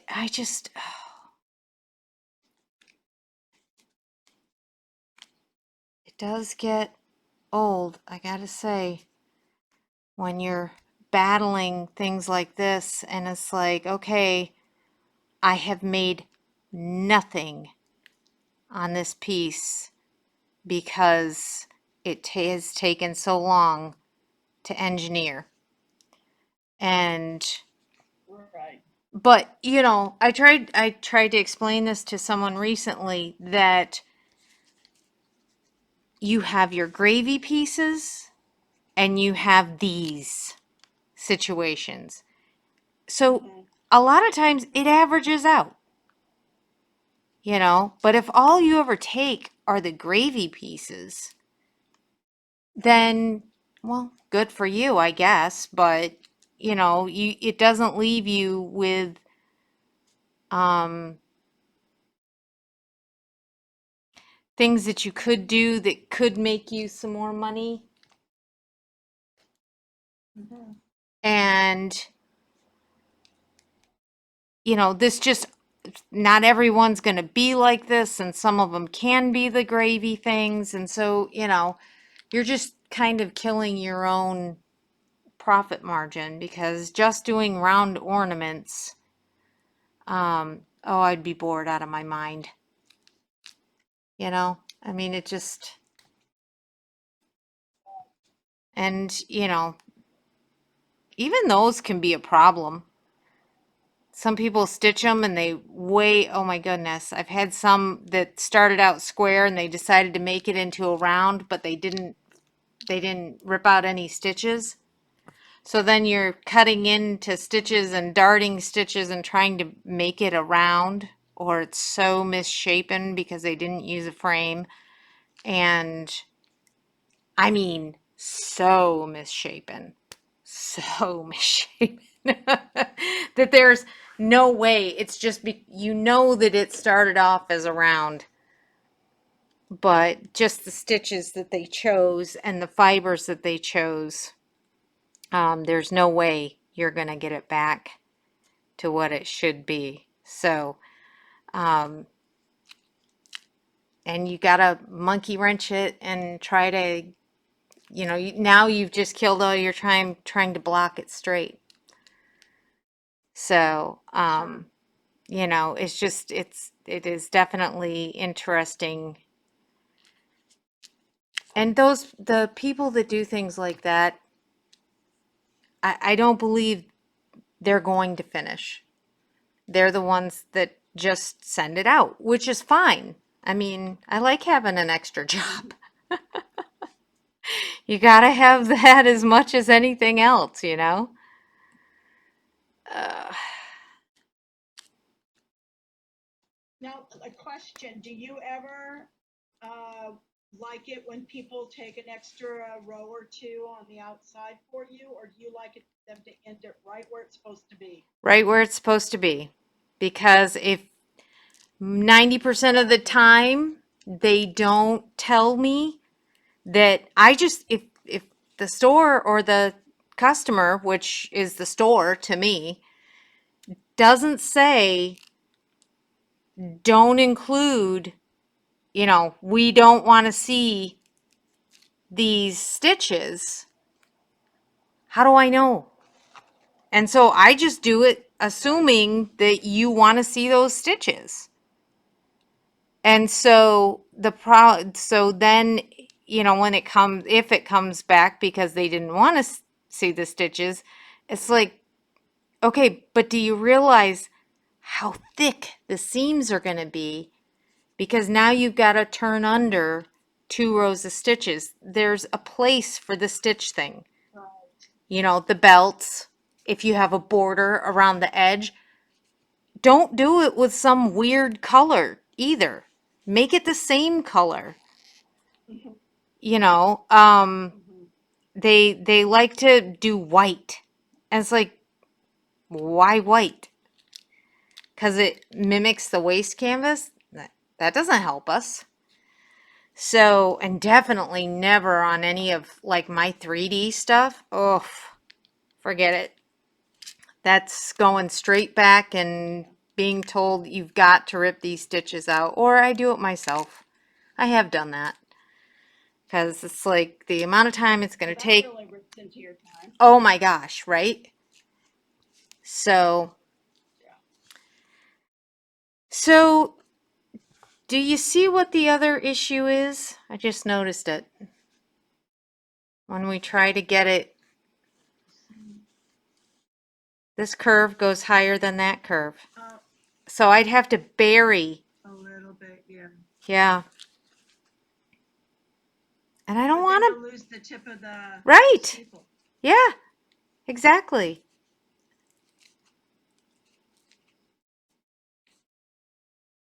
That's what they did on the other one. Well, I'm not The other doing. one has the same thing. Well, in that picture. So in this picture, look what they did.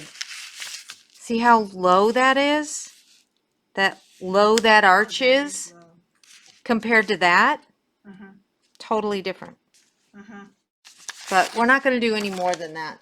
If it looks a little, it's the design and I'm leaving it. So we're moving on to the lining. So the lining is pretty easy. There goes my curved needle on the floor, typical. So we're just going to fold this. Step on it. Oh, right. I got my boots on. I should be okay. Or, yeah, I do. I want to make sure because this is kind of a weird shape fabric.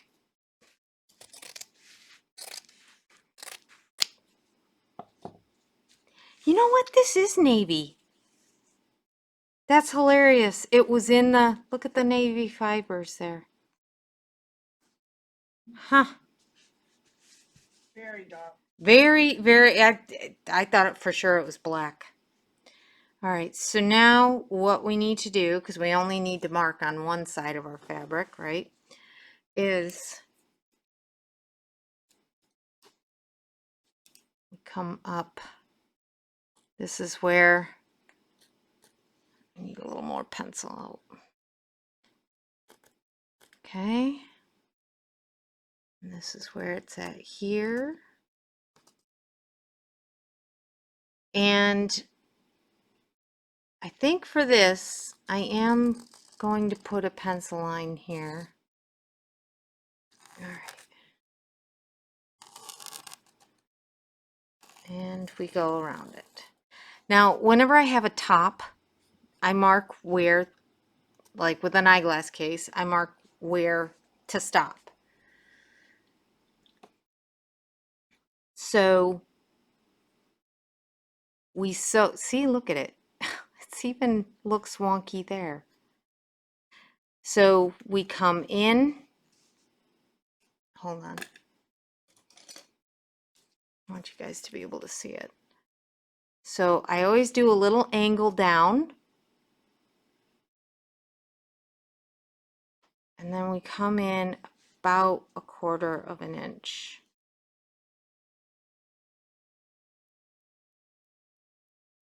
To make sure it can slip right down inside there. Okay. Put my pen away so I don't do something heinous. Mark on the needle point or something.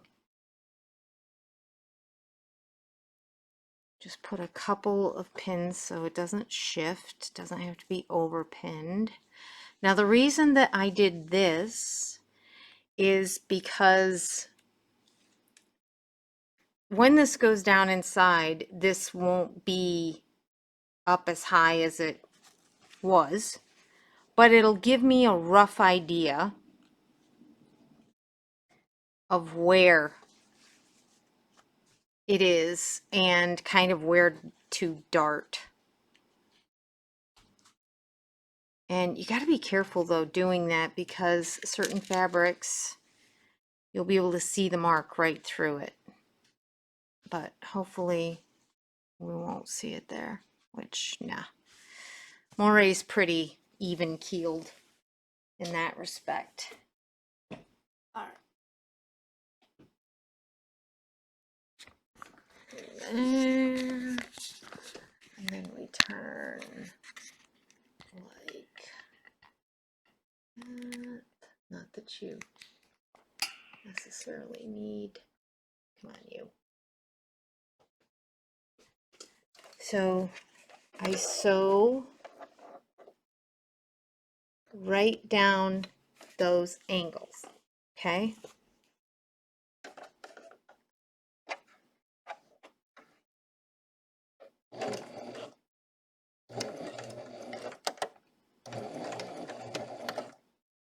What that does is it just gives us that little lead in to come out to those edges.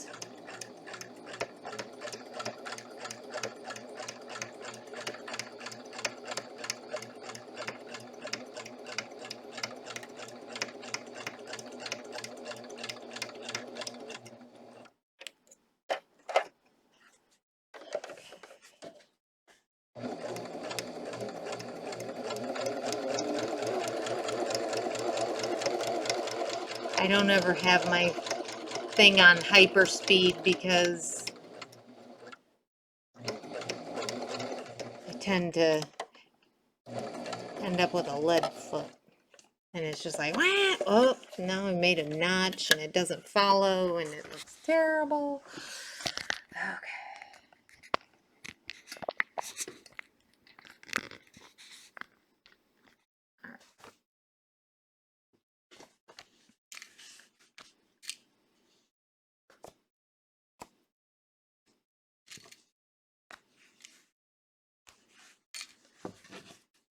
And we cut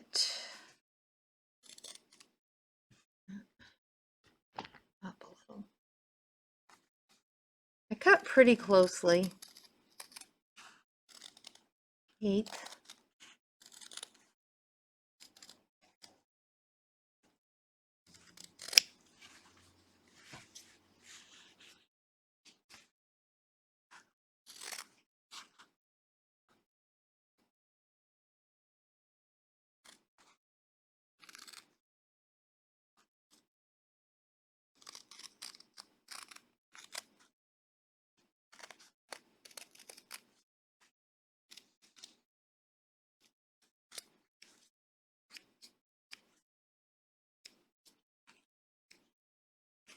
See, now on any other piece, it would be, you know, the same shape on both sides, and you're just going to fold your material over and golden.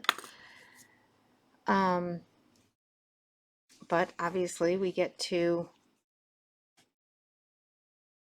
punt with this one. And you know what? I'm not going to get to use that line at all because I measured it on this side, and because we have a weird direction, I can't flip the lining or it won't go in right. So where is a piece of foam core?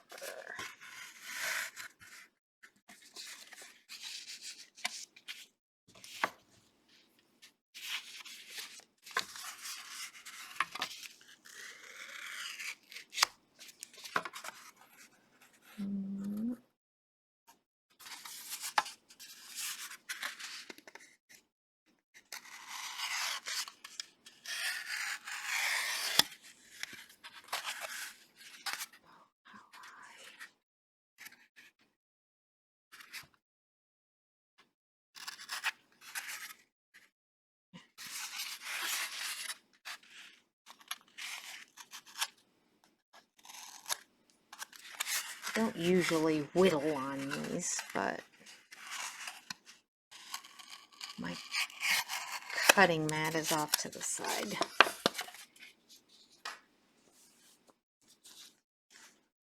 All right.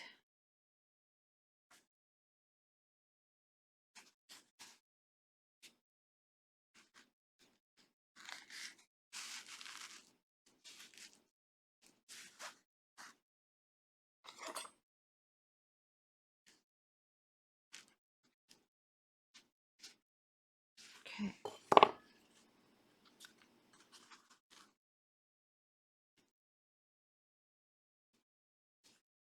Now what's funny is because now we've, put this little curve in it, probably won't even see all of that we just worried about. But we did it for a reason. Up. Make sure you don't have the back piece while you're cutting that piece. Been there, done that. All right. And notch that. Might have to stuff him in a little interestingly.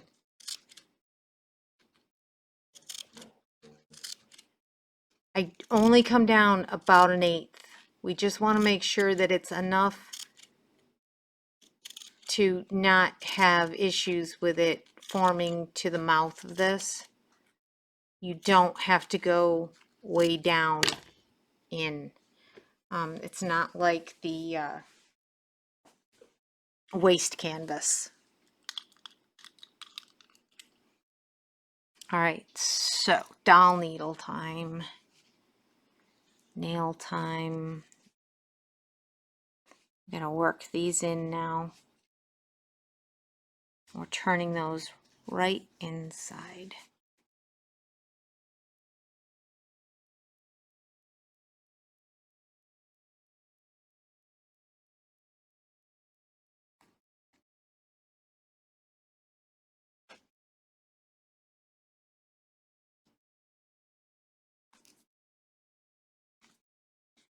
I'm gonna pull this away a little bit so we can get that little bugger pushed down in better.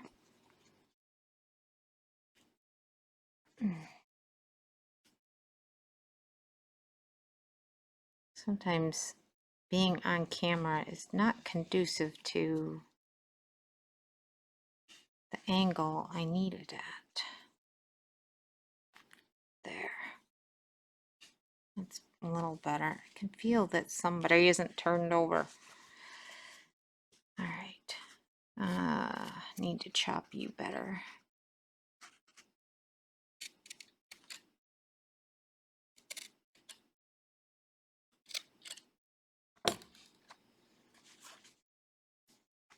My family will go, "What time are you going to be home tonight, Mom?" And it's like, I don't know. I never know what's going to happen in class. I'm home when I'm home. The only one that really worries about me is the dog.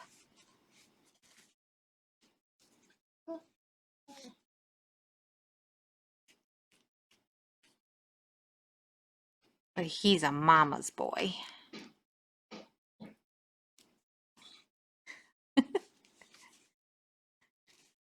Okay. There's that. I can see a dart still sticking up there.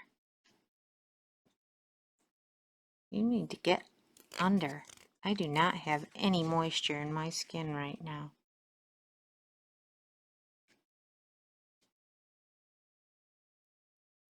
It's not even full-blown winter yet. Come on, you. Working with black material is like working with black threads when you're stitching. I'm sure you love them to death. It's just like, why can't I see what I'm doing? Make me crazy.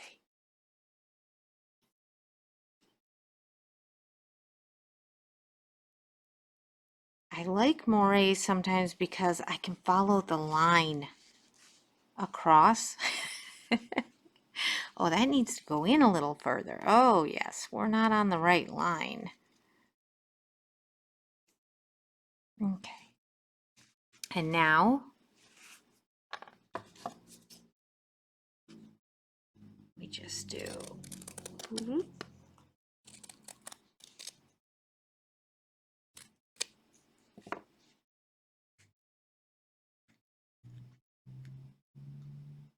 I can feel one of those pieces of fishing line from our previous go round.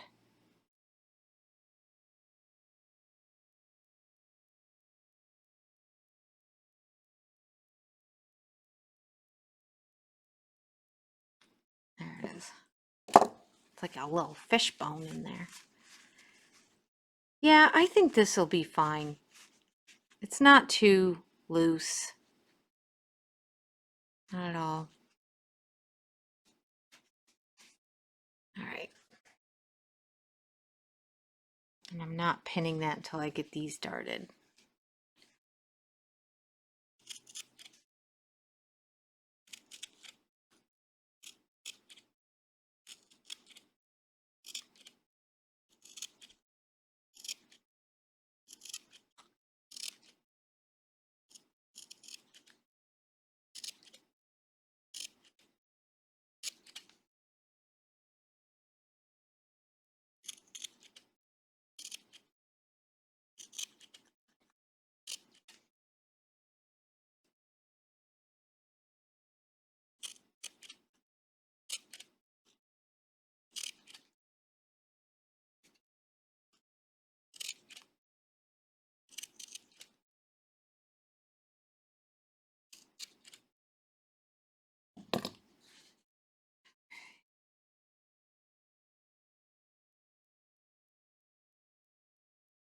Come on, turn over.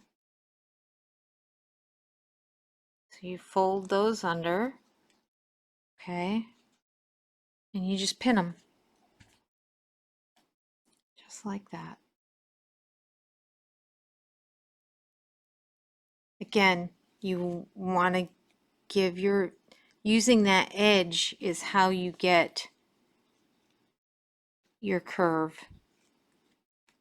Because you don't have to go, you know, too close, and you're able to just push this and push it down under, and as you're going, you press it down, and that's how you get that curve. Careful not to, because we have kind of a thick edge on this side from kind of pulling some of these over, stitches over.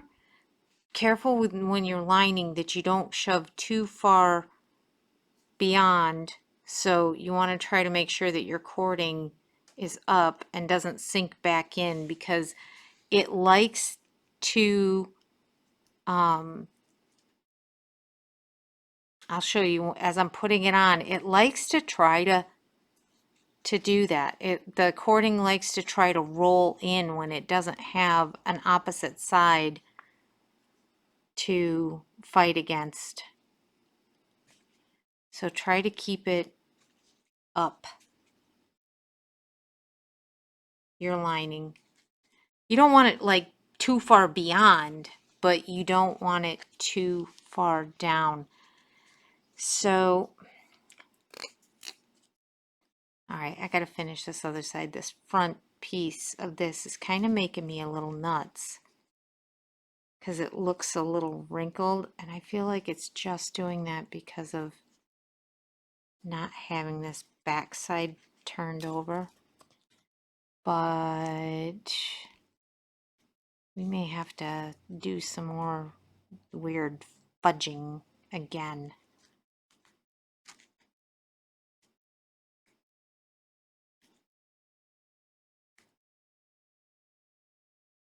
Okay. Does it look kind of even when you look at it on the from the front? I can kind of see a little bit coming up, which is what I think we want. Right.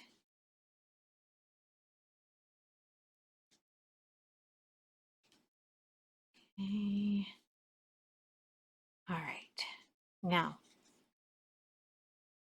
I think I need to do, so I need to pull this out. I think I need to roll it under a little bit further. It's just not pushed down in far enough.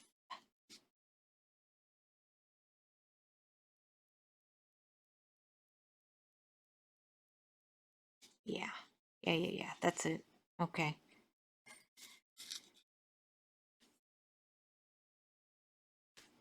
And then that gets pulled and kind of shoves under. Oh, that worked out. Okay. It kind of pushed that, the seam pushed back under this back piece and took away that little extra lump that was right there.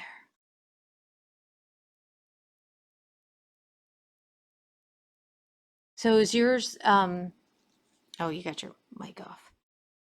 I got it back on.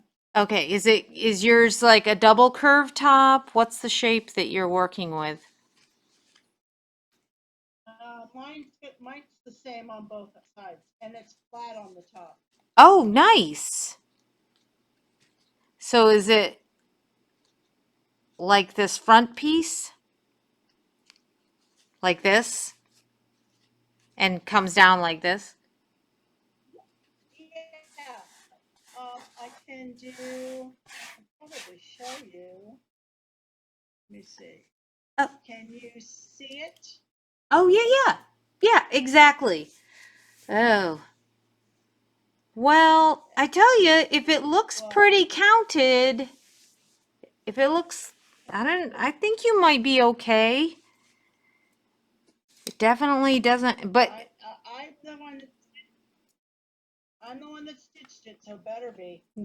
no, what I mean is so like when I do my pieces, or if I do something like that, I count so that each side is the exact same amount of stitches when I design it. So the front and so that both sides are exact and they mirror each other exactly.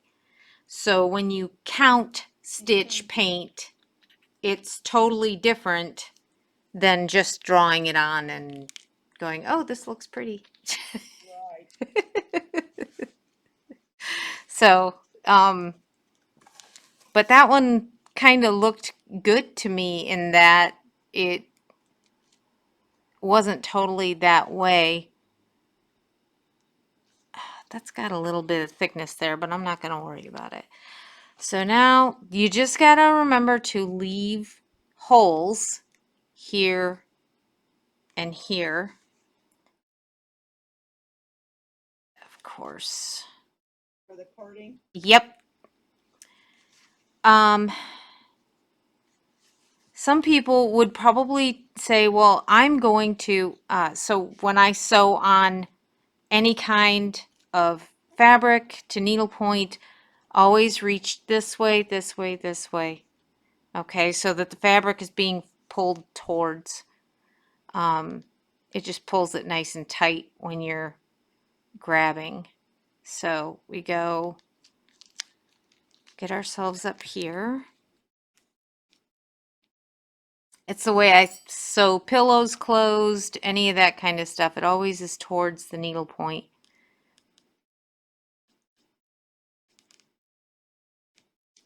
Okay, that. Yeah, we're just going to have a weird little spot over here, I think. But I'm not going to. So some people might think, oh, I'm just going to put the cording around the piece, and then I am going to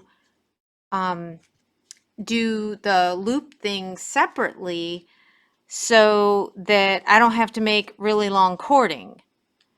Don't do that, because then you're having to insert 4 ends instead of just 2 ends. And I do have one of my free videos that shows how to take a closure like this and put cording through the end. So if you don't want to do the loop that I'm doing, I did do a video on specialty cording and doing blunt-ended cords. And it shows a little scissor case on the picture. So if you don't want to do the kind that I'm doing, that's one long piece that ends up looping through the handles and then you pull the scissors through the loop, there's other options on my videos of how you can attach your scissors. I had one person, they sent me their store sample and said, this is how I want you to do it. And it actually puts you wind the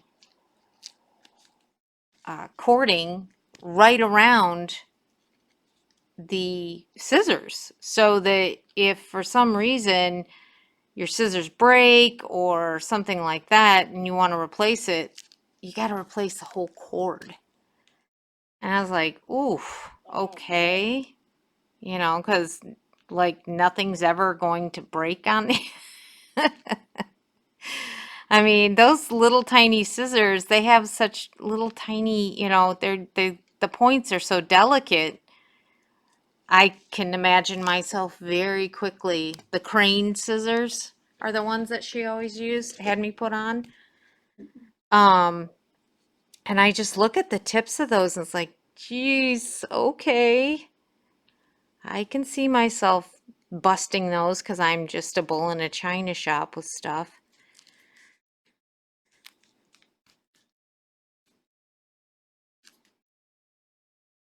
And really, I'm just grabbing like 1 or 2 needlepoint, putting it in, running it under the material that's folded over, and done.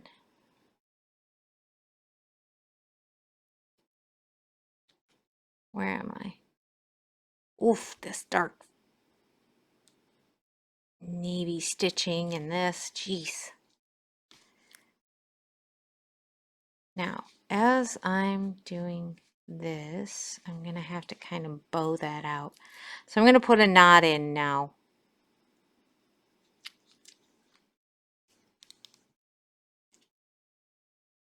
Okay.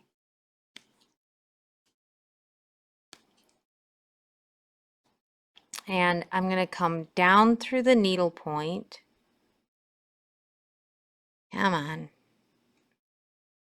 In theory, I'm going to do it. Good grief. Come on.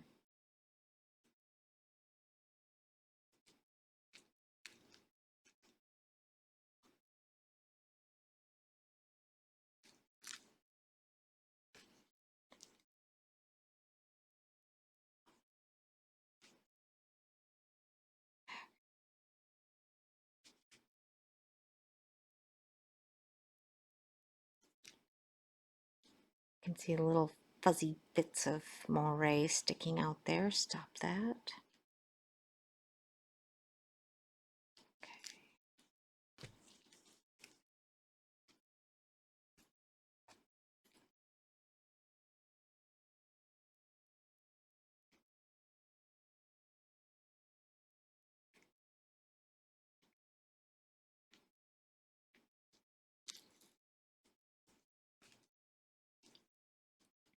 Boop. Making a knot. No, no, no. Stop that.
You know, I guess you wouldn't have the problems that I had if you were a typical machine sewing person, because you would just eat it up, I guess. And that using the interfacing and not having, I don't know, I can't see that one being turned around right. Can you imagine sewing all the way around that, writing it outright, and then seeing that it was really not No. straight? Oh my gosh. Because your waist canvas gets shredded when you turn it right side out. Just shredded. All right. This needs to be turned under because he is being a problem child. Okay. Let's put our little knot right there. Hope I have, very glad I have skinny cording because I left a very skinny hole. And to get rid of that knot, we just feed it back down through, make sure it's got enough, a little tail so that it just sits inside there, and that pulls that knot down in because I need fresh to do the cording.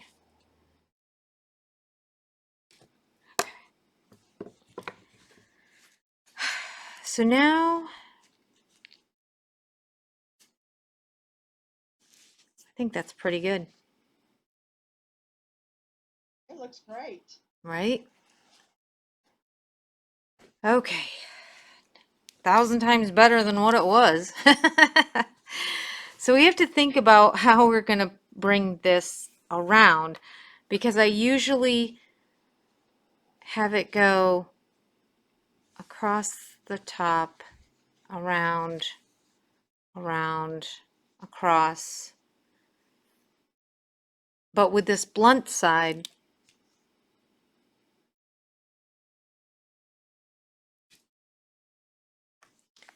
so if we bring it across, I like this end to come straight up. So I guess I should work with that like that. So that's going to come up.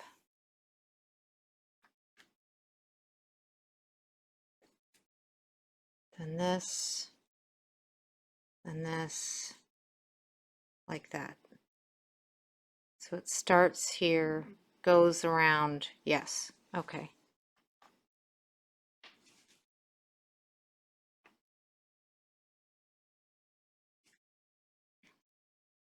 Oh, the old memory. I told you it's been a really long time since I've done. And the last scissor case I did was that crazy little mermaid one that had like the big tassel hanging out, a fob.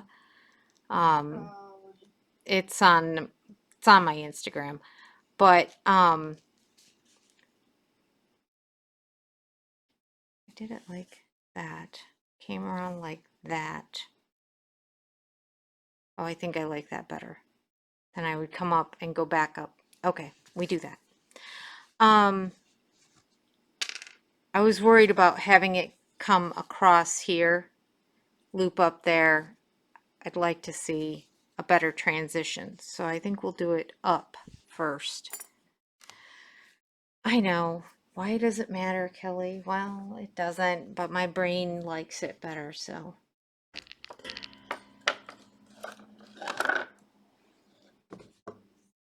Okay.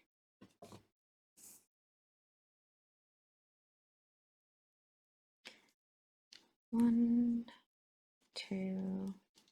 I do not know how you do those knots. I've been trying to figure it out. Okay, so here. Oh my gosh. Okay, so make a loop.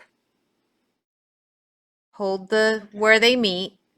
Hold where they meet and take your tail and go 1, 2, 3. Going in the loop? Yep, going through the loop. So now there's, Go inside the loop. yep, 3 times.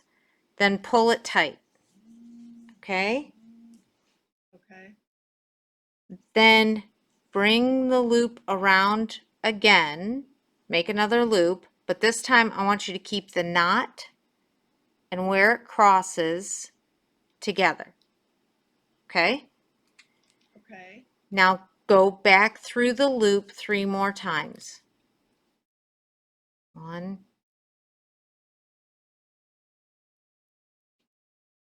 not holding it right, so I can't do it as easily. And you're trying to show somebody how to do it. Right, and I want you to be able to see that I'm going through the loop. So there's 1, Yeah, I get that now. 2, I got it, 3. So now when you pull it together, just make sure that as you're pulling it, it stays right near that knot. And it'll collapse down on that knot. And then you kind of can. And then it'll be 1 knot instead of 2. Correct. So it's all 1 knot.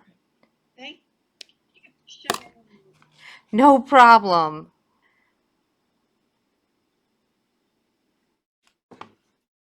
My knots are always so bulky. Oh, really? Yeah. So I'm glad to see how you did that. Well, there's Yeah. it's a way to put fishing hooks on. That's the knot fishermen use to put the hooks on. I'm sorry? Well, I've always tried to do, the quilting knot where I always try to put the quilting knot so that when you're putting your binding on and stuff, you don't have that lump. But so many times I end up with a big lump. Right. I get it. I get it. So what's the foam core for? So as we're going around, this doesn't bend in our hand and it keeps it from collapsing and the other thing is when you go across a straight edge, it keeps it from turning in. Well, not even turning in, just from cinching in. Like you know, like you would pull tight elastic. You know what I mean. When you do an edge and you just run one piece through and then you grab one end and you pull your string and it gathers it all together, the material, it'll do that as you're doing this. So, I do the opposite when I do cording. So this is a bit of a, I should have started it on the other side and come that way. Yeah. So, because I want the cording to be on the back, I want any of, if I accidentally show my fishing line because it doesn't get in between the cording, I like to try to have it on the back side. So I always hold the needle point. Come on, get in there. Towards my hand. I got to take this out to be able to get that cording in there. Go figure. There. That better not have snapped my fishing line that's holding this together.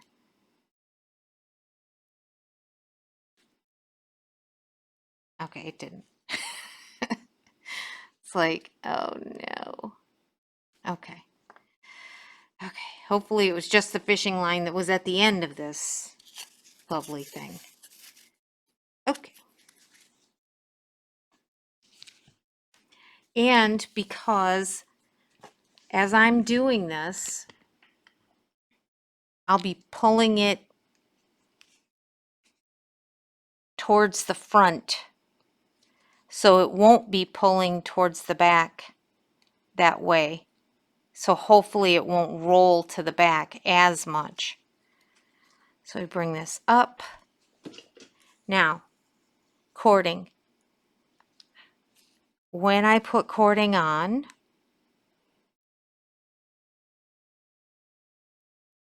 I end up traveling backwards a lot because I want a nice long piece to lay across. I'm going between the white and the light blue, and I'm not cutting through them. I'm trying not to. And then I'm going to come into the front needle point like that.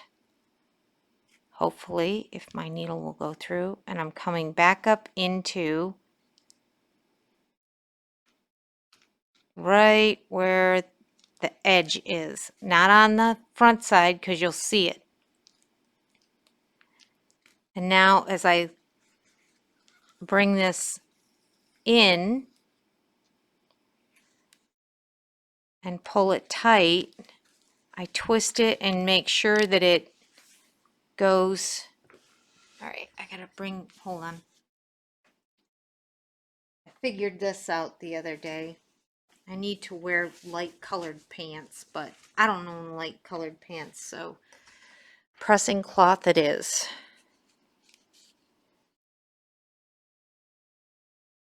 All right.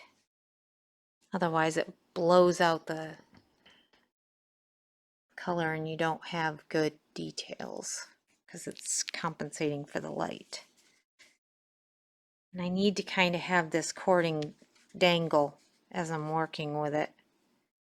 So now I'm coming, I don't want it to be too severe of an angle, but that's a little too close.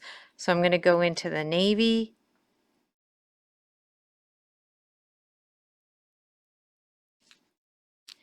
And you can keep it right on the edge of the needle point. You don't have to really go up into the moire. Let's see how that.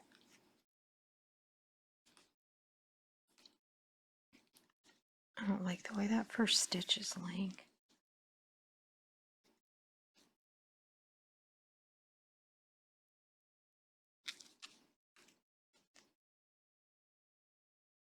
It's okay.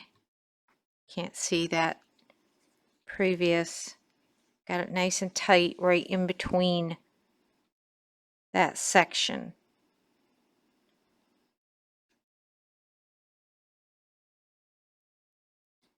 So it kind of takes a while because number one, we don't have the board up here, so it is extremely wiggly and unsupported.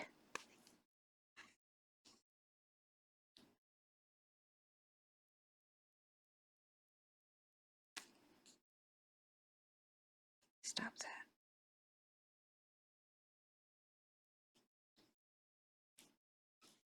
So are you going up and over the cording? Or Yeah. are you just going underneath? No, I'm going through, right through it.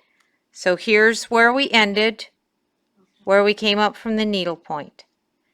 And I'm going to lay it across to see, I don't want to get too far back because then I'll be able to see it.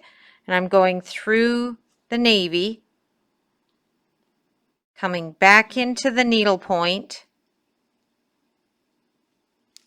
coming down about another 1/4 of an inch past. I don't want to catch just threads on that backing material. If I'm not going to go into that backing material, I don't want to just pull threads because this moire loves to frizz.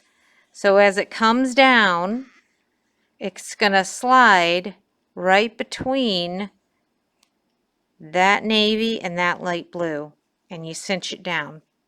So it's laying right in there, and it's cutting through between the white and the blue. So it comes in and it lays down and goes in. Okay? Okay. I know. So I'm going to go into the navy and white. I'm going right under that white. I just lost my edge. Hold on. I'm trying to just like slide my needle down in between that white section. Then I go back into the needle point, curving up, coming out there. So it's like a back stitch. Okay. Okay, and you're going back and you're sliding it right through, and then when you pull it tight, it's pulling that right down to the needle point because you slid it right in between the sections. It's a little easier to see on I have a video on there that says how to get cording down tight, and I'm using it on a pillow where it's really big sections, so you might be able to see it a little bit better. But I'm pushing my thumb here because my curved needle doesn't want to go where I want it to go. So I'm putting pressure on each side to help maneuver the needle where I want it to be. You don't really have to do that because on ornaments and things like that, because it's hard on each side. But when you're trying to do it through soft material, sometimes if it's fighting you on where it's coming out, you need to give it support to make it go where you want. Now the other thing is you got to be careful once you get down into this area where we've put the foam core, which we're not making a 90-degree turn and coming across, because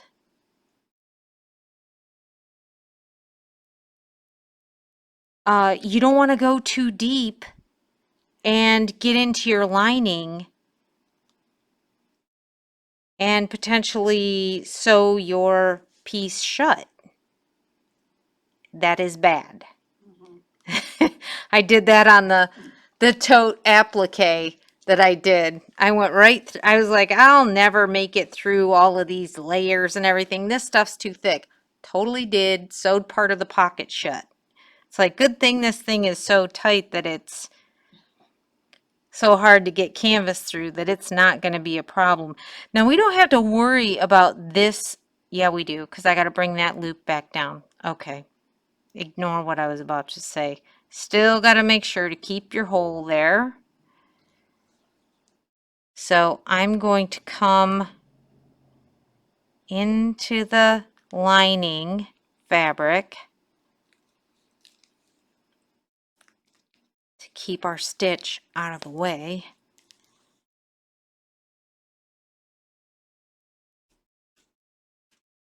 Pull that tight so that it stays down. And now I'm going to come in here and come just back like a stitch, because we need a good 90-degree angle there for when we put our cording down.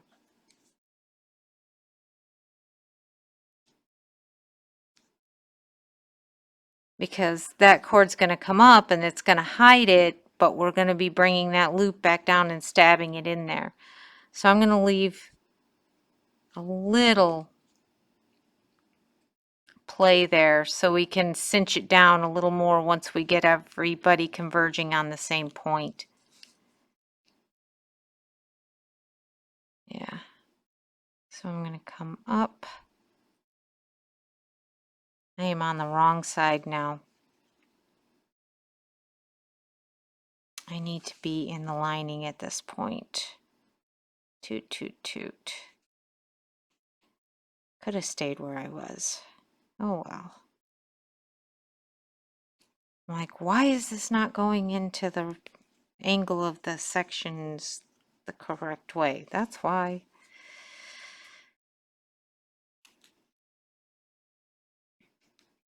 So we want it to come over through here,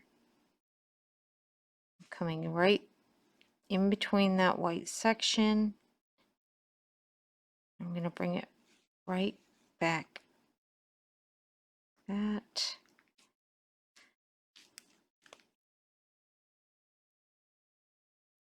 That's going to cinch that down there.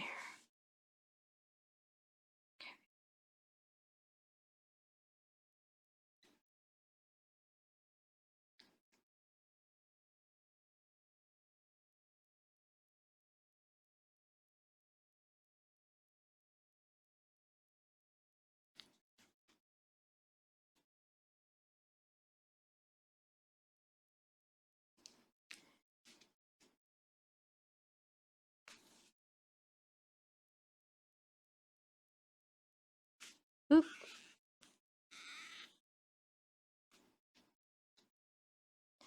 And I keep supporting that corner because it's just,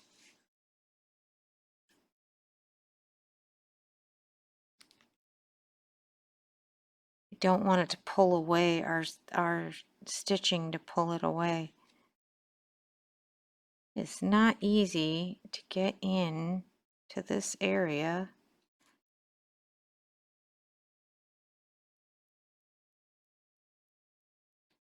With this other thing right there. Jeezers.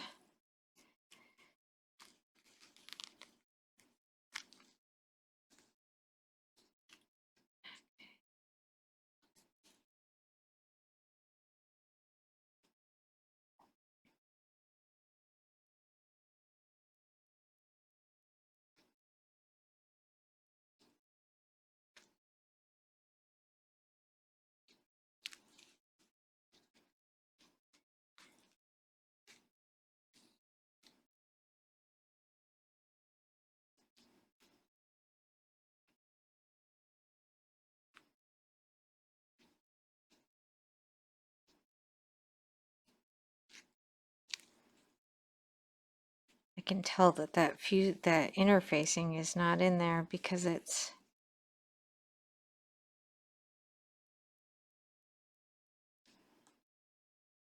just, It's moving. yeah, because it's moving so much differently than the other. You get used to having stuff in like that just in there. It's like, why is this not behaving the right way? Oh yeah, we don't have something in there that I usually have in there. but I don't see it as a bad thing. So, because we actually made it look right. Hope the cording doesn't accentuate its wonkiness. That would be ironic.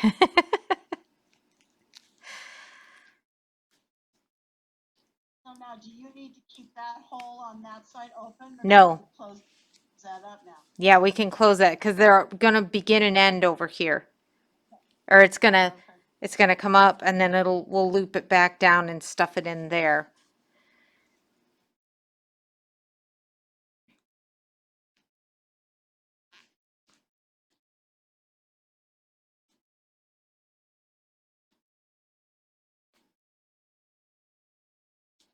You certainly have to have patience to do this. You cannot be in a hurry. No, you can't. And unfortunately, so many people they just they want to do it quick, and there is no quick. They're quick and easy, and that's why a lot of people are like, I sew it together, I use a machine, and it's like, but you would have, the person that did it would have had a very difficult time with what we dealt with, I mean, because you're sewing blind. You can't, you can't tell that it's lined up. And oh my goodness, I totally would definitely have been cursing a blue storm if I had done sewing machine around it and then saw that it wasn't going to line up. But you can tell, because you're trying to line it up from the beginning, you would be able to see that immediately that it wasn't going to sew together correctly. Do you do much? So you do quilting. Yeah, it's been a long time, but yeah, I do that. And so some of this stitch is going back and, sort of stitching back is how I do I hand sew the binding on. After I've sewn it Okay. machine-wise, I hand stitch it down. Right. Because I don't like the way it looks when it's been stitched. Got And it was a stitch my grandma showed me, so right. it's really easy for me to do. Because you've been doing it a long time. So yeah, I do. I'm hoping to get back to it, but right now, it's so funny. I told people I was taking this class, and they go, "Ooh, now we have a finisher," and I go, "Not for a while, if you don't." You know, it's scary doing other people's stuff. It is. It is. I've done primitive finishing. Yeah. I did some finishing for some of the you and I primitive type of needlepoint. The little Raggedy Ann and Andy Yep. and the house and sheep and blah blah blah. And a friend of mine wanted it to be um, primitive looking, so I used like twigs around the outside. Right. And did some corners to hold it together and all that, and they turned out really cute. But it certainly wasn't where I did not stitch the cording down. It was, I got those really cute decorative pins. Yes. And Smart. I used them to hold it down. So yeah, I just thought no, and I refused to glue anything. Right. So I just used those pins. For me, it was too much easier. But I'm glad I'm learning how to do this now. Well, for me, I end up when it's like the box stand-ups and stuff like that, with the feet, I still end up, I just can't bring myself to put stuff on with pins like that because all I can think of is my kids and how precocious they were. And they'd be yanking that out. And, I mean, they're just, and so we had some Christmas ornaments that were treasured made by one of my aunts in the family. And, uh, it was the 70s and they were taking, beautiful ribbons and putting them around styrofoam balls. And you wouldn't even know there was a styrofoam ball there. But she used a lot of straight pins and, to tack it all down. The issue is that over time, that styrofoam shrinks. And it wasn't holding the pins tightly anymore.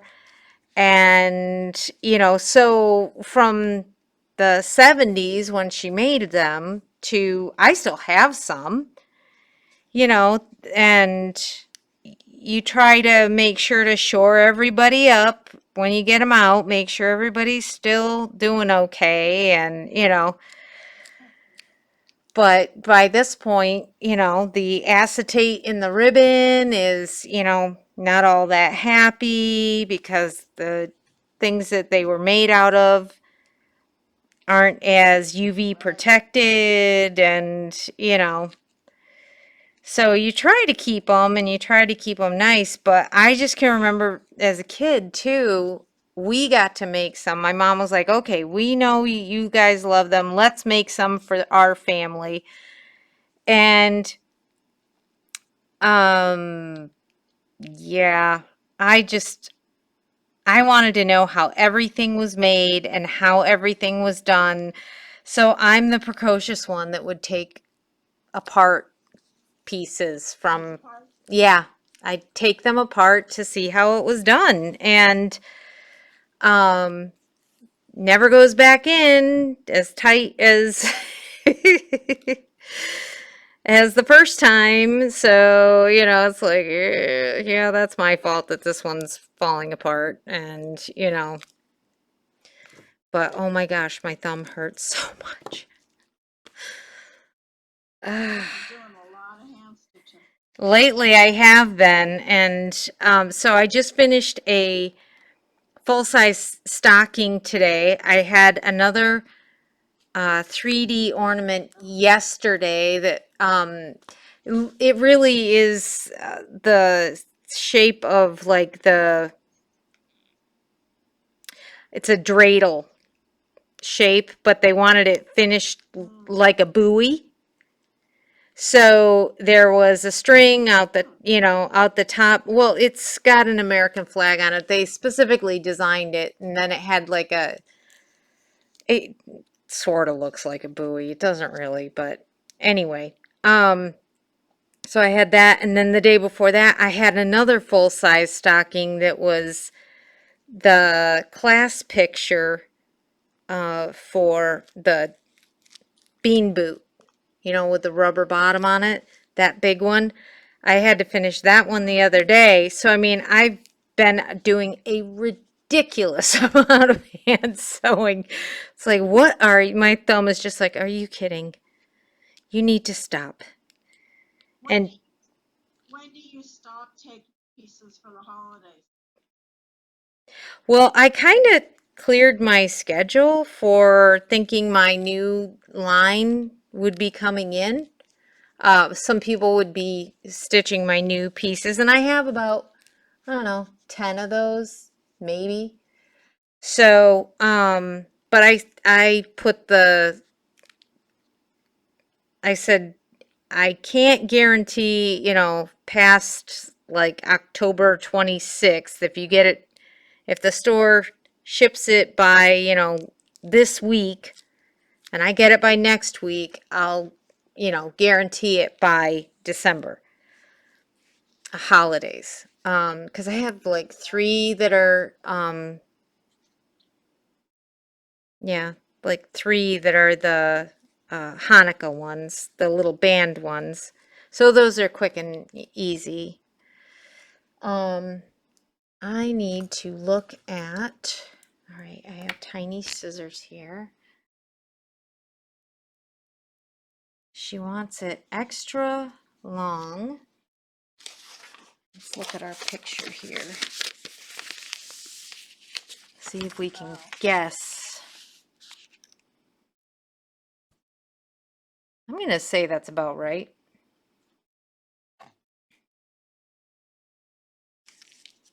And why does she want it so long, did she say? Well, so what you do is you feed this I see. through here and then pull the scissors through. You got to actually pull this through. Yeah, So, right, got it now. yep.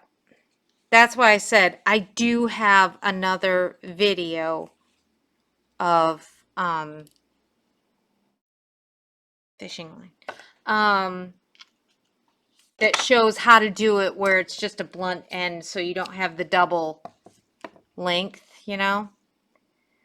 So I need to get this cinched off. I'm not keeping this little spare piece. So, but if you wanted to keep the little spare end for some reason, make sure you put another knot here or a piece of tape because it's gonna unfurl as soon as I cut it. I don't keep the little bits because I never have anything else, and then I have all of these little bits everywhere, and it's just like, ugh. Just more stuff I don't need.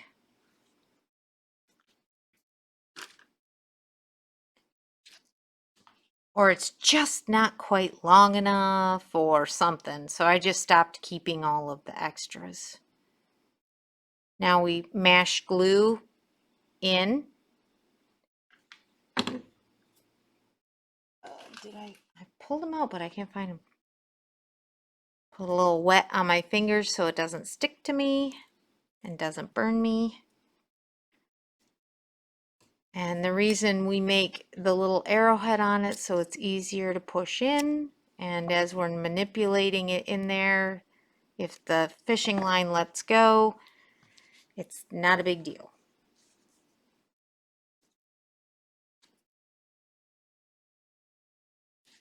So now I've got to try to get this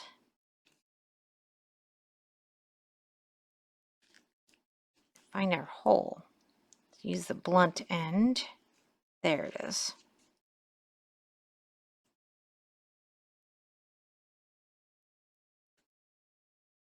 And push that in. Now, like I said, somebody else might want to, I'd like to try to get it that point to face down so everything comes up like that. So as I stitch this, it's all going to kind of come up together. And it just transitions nicer if we put it in.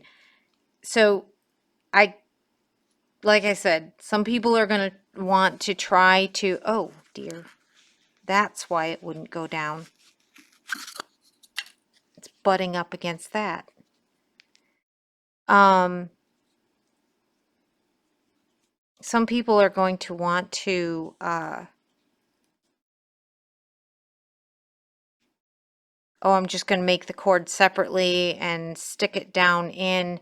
I do not advise that if you're going to do this double loop thing, because that's going to be a lot of cord. A lot of ends coming into one area. Okay. We are almost there. Yay!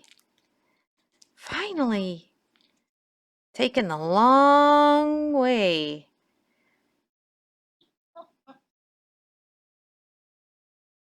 Now make sure that you catch everybody coming up. That's too far. Too far. Okay.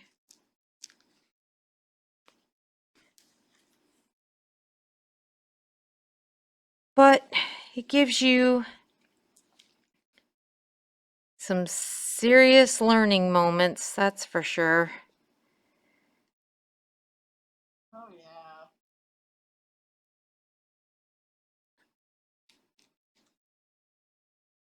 So now I can pull that right down square on that. And I think I'm going to come on the back side. Okay.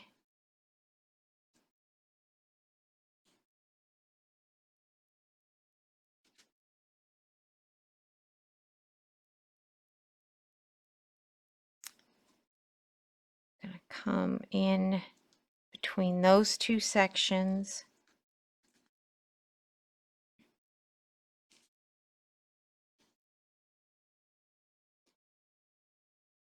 Come on.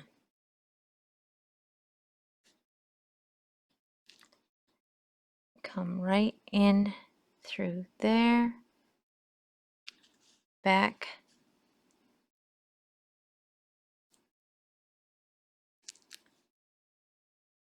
Now, where I want to show you where I came up through. It's kind of out in the needlepoint. Don't worry about it. Just go into the next stitch over and that fishing line will slide right down in and you won't even know it's there. Maybe we should utilize that. Now, we'll just come right back down, go back into the edge. We're going to give it a little secure.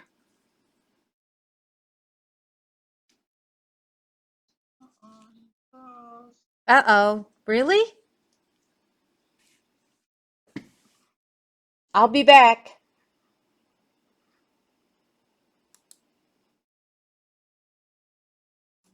Hold on.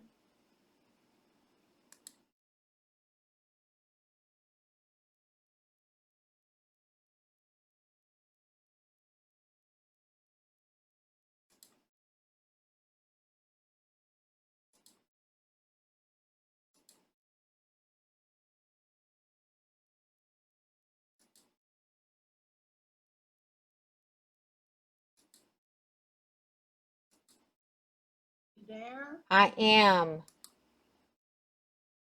Can you see me? Am I unfrozen? Okay, good. Sure, for the last... Frozen now. You're what? I'm good? Oh, no, you're unfrozen. Okay, good. Yep. Yeah, the last stitch, and it's like, nope, I'm going to freeze. What? So I'm going to secure this down right through these two because I don't want anybody yanking that little arrow out, even though I've put a couple of through it. Let's just give it a little extra.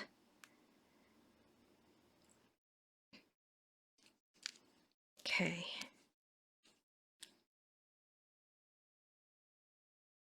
Just like that. You know what? I'll bring this forward.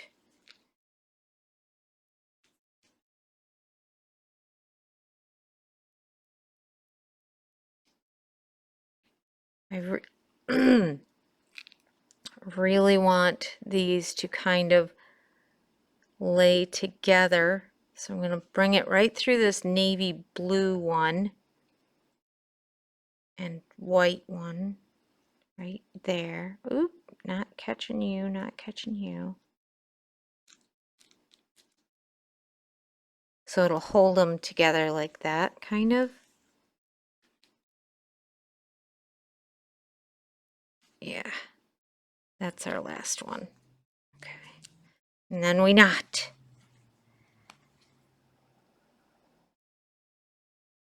Yeah, that's good. Okay, so now we're going to come right back through where we just did that because we have just a little bit. I'm not actually hitting the cording at all. I'm going into the needlepoint. 3, hold it down, pull it tight. We're going to bring it back down into the needlepoint, right out the face, because we want that to disappear and have a tail. All right. Then we cut it. And now,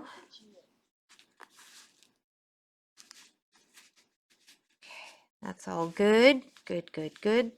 Nice and square. Then we take this and we put it through this. And bring this through this.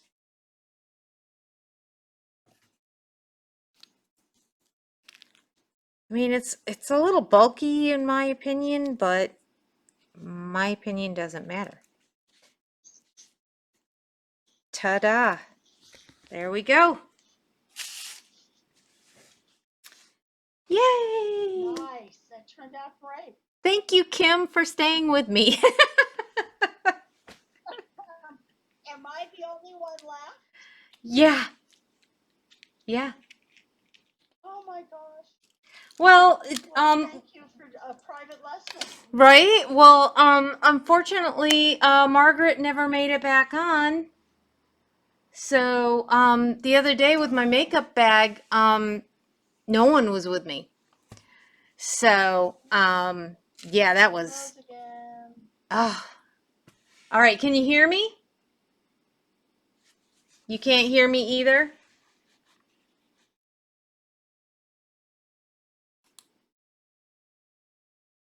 Am I still frozen? Did I come back?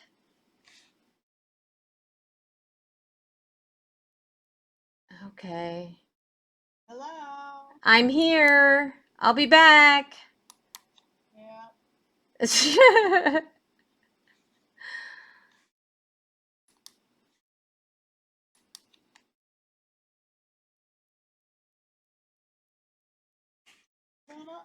Okay. I see you. Hello, hello. Goodbye, goodbye. Have a wonderful night. You take care. And if you think of anything else. Oh, all right. Appreciate what you showed me. Oh, great. I can't wait to. I want to have a glass of wine. I will. I can't wait to see yours done. And if you need help, just let me know and we can do this. We'll just Zoom while you do it if you have a problem. Okay, I appreciate that so much. I'm looking forward to it. All right, honey. Take care. Good night. All right. Bye-bye. Bye.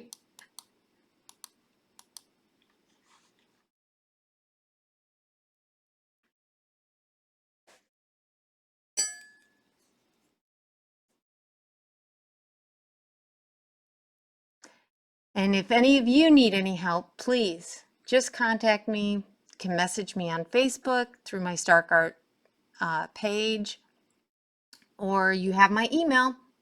Thanks. Take care. Have a good night.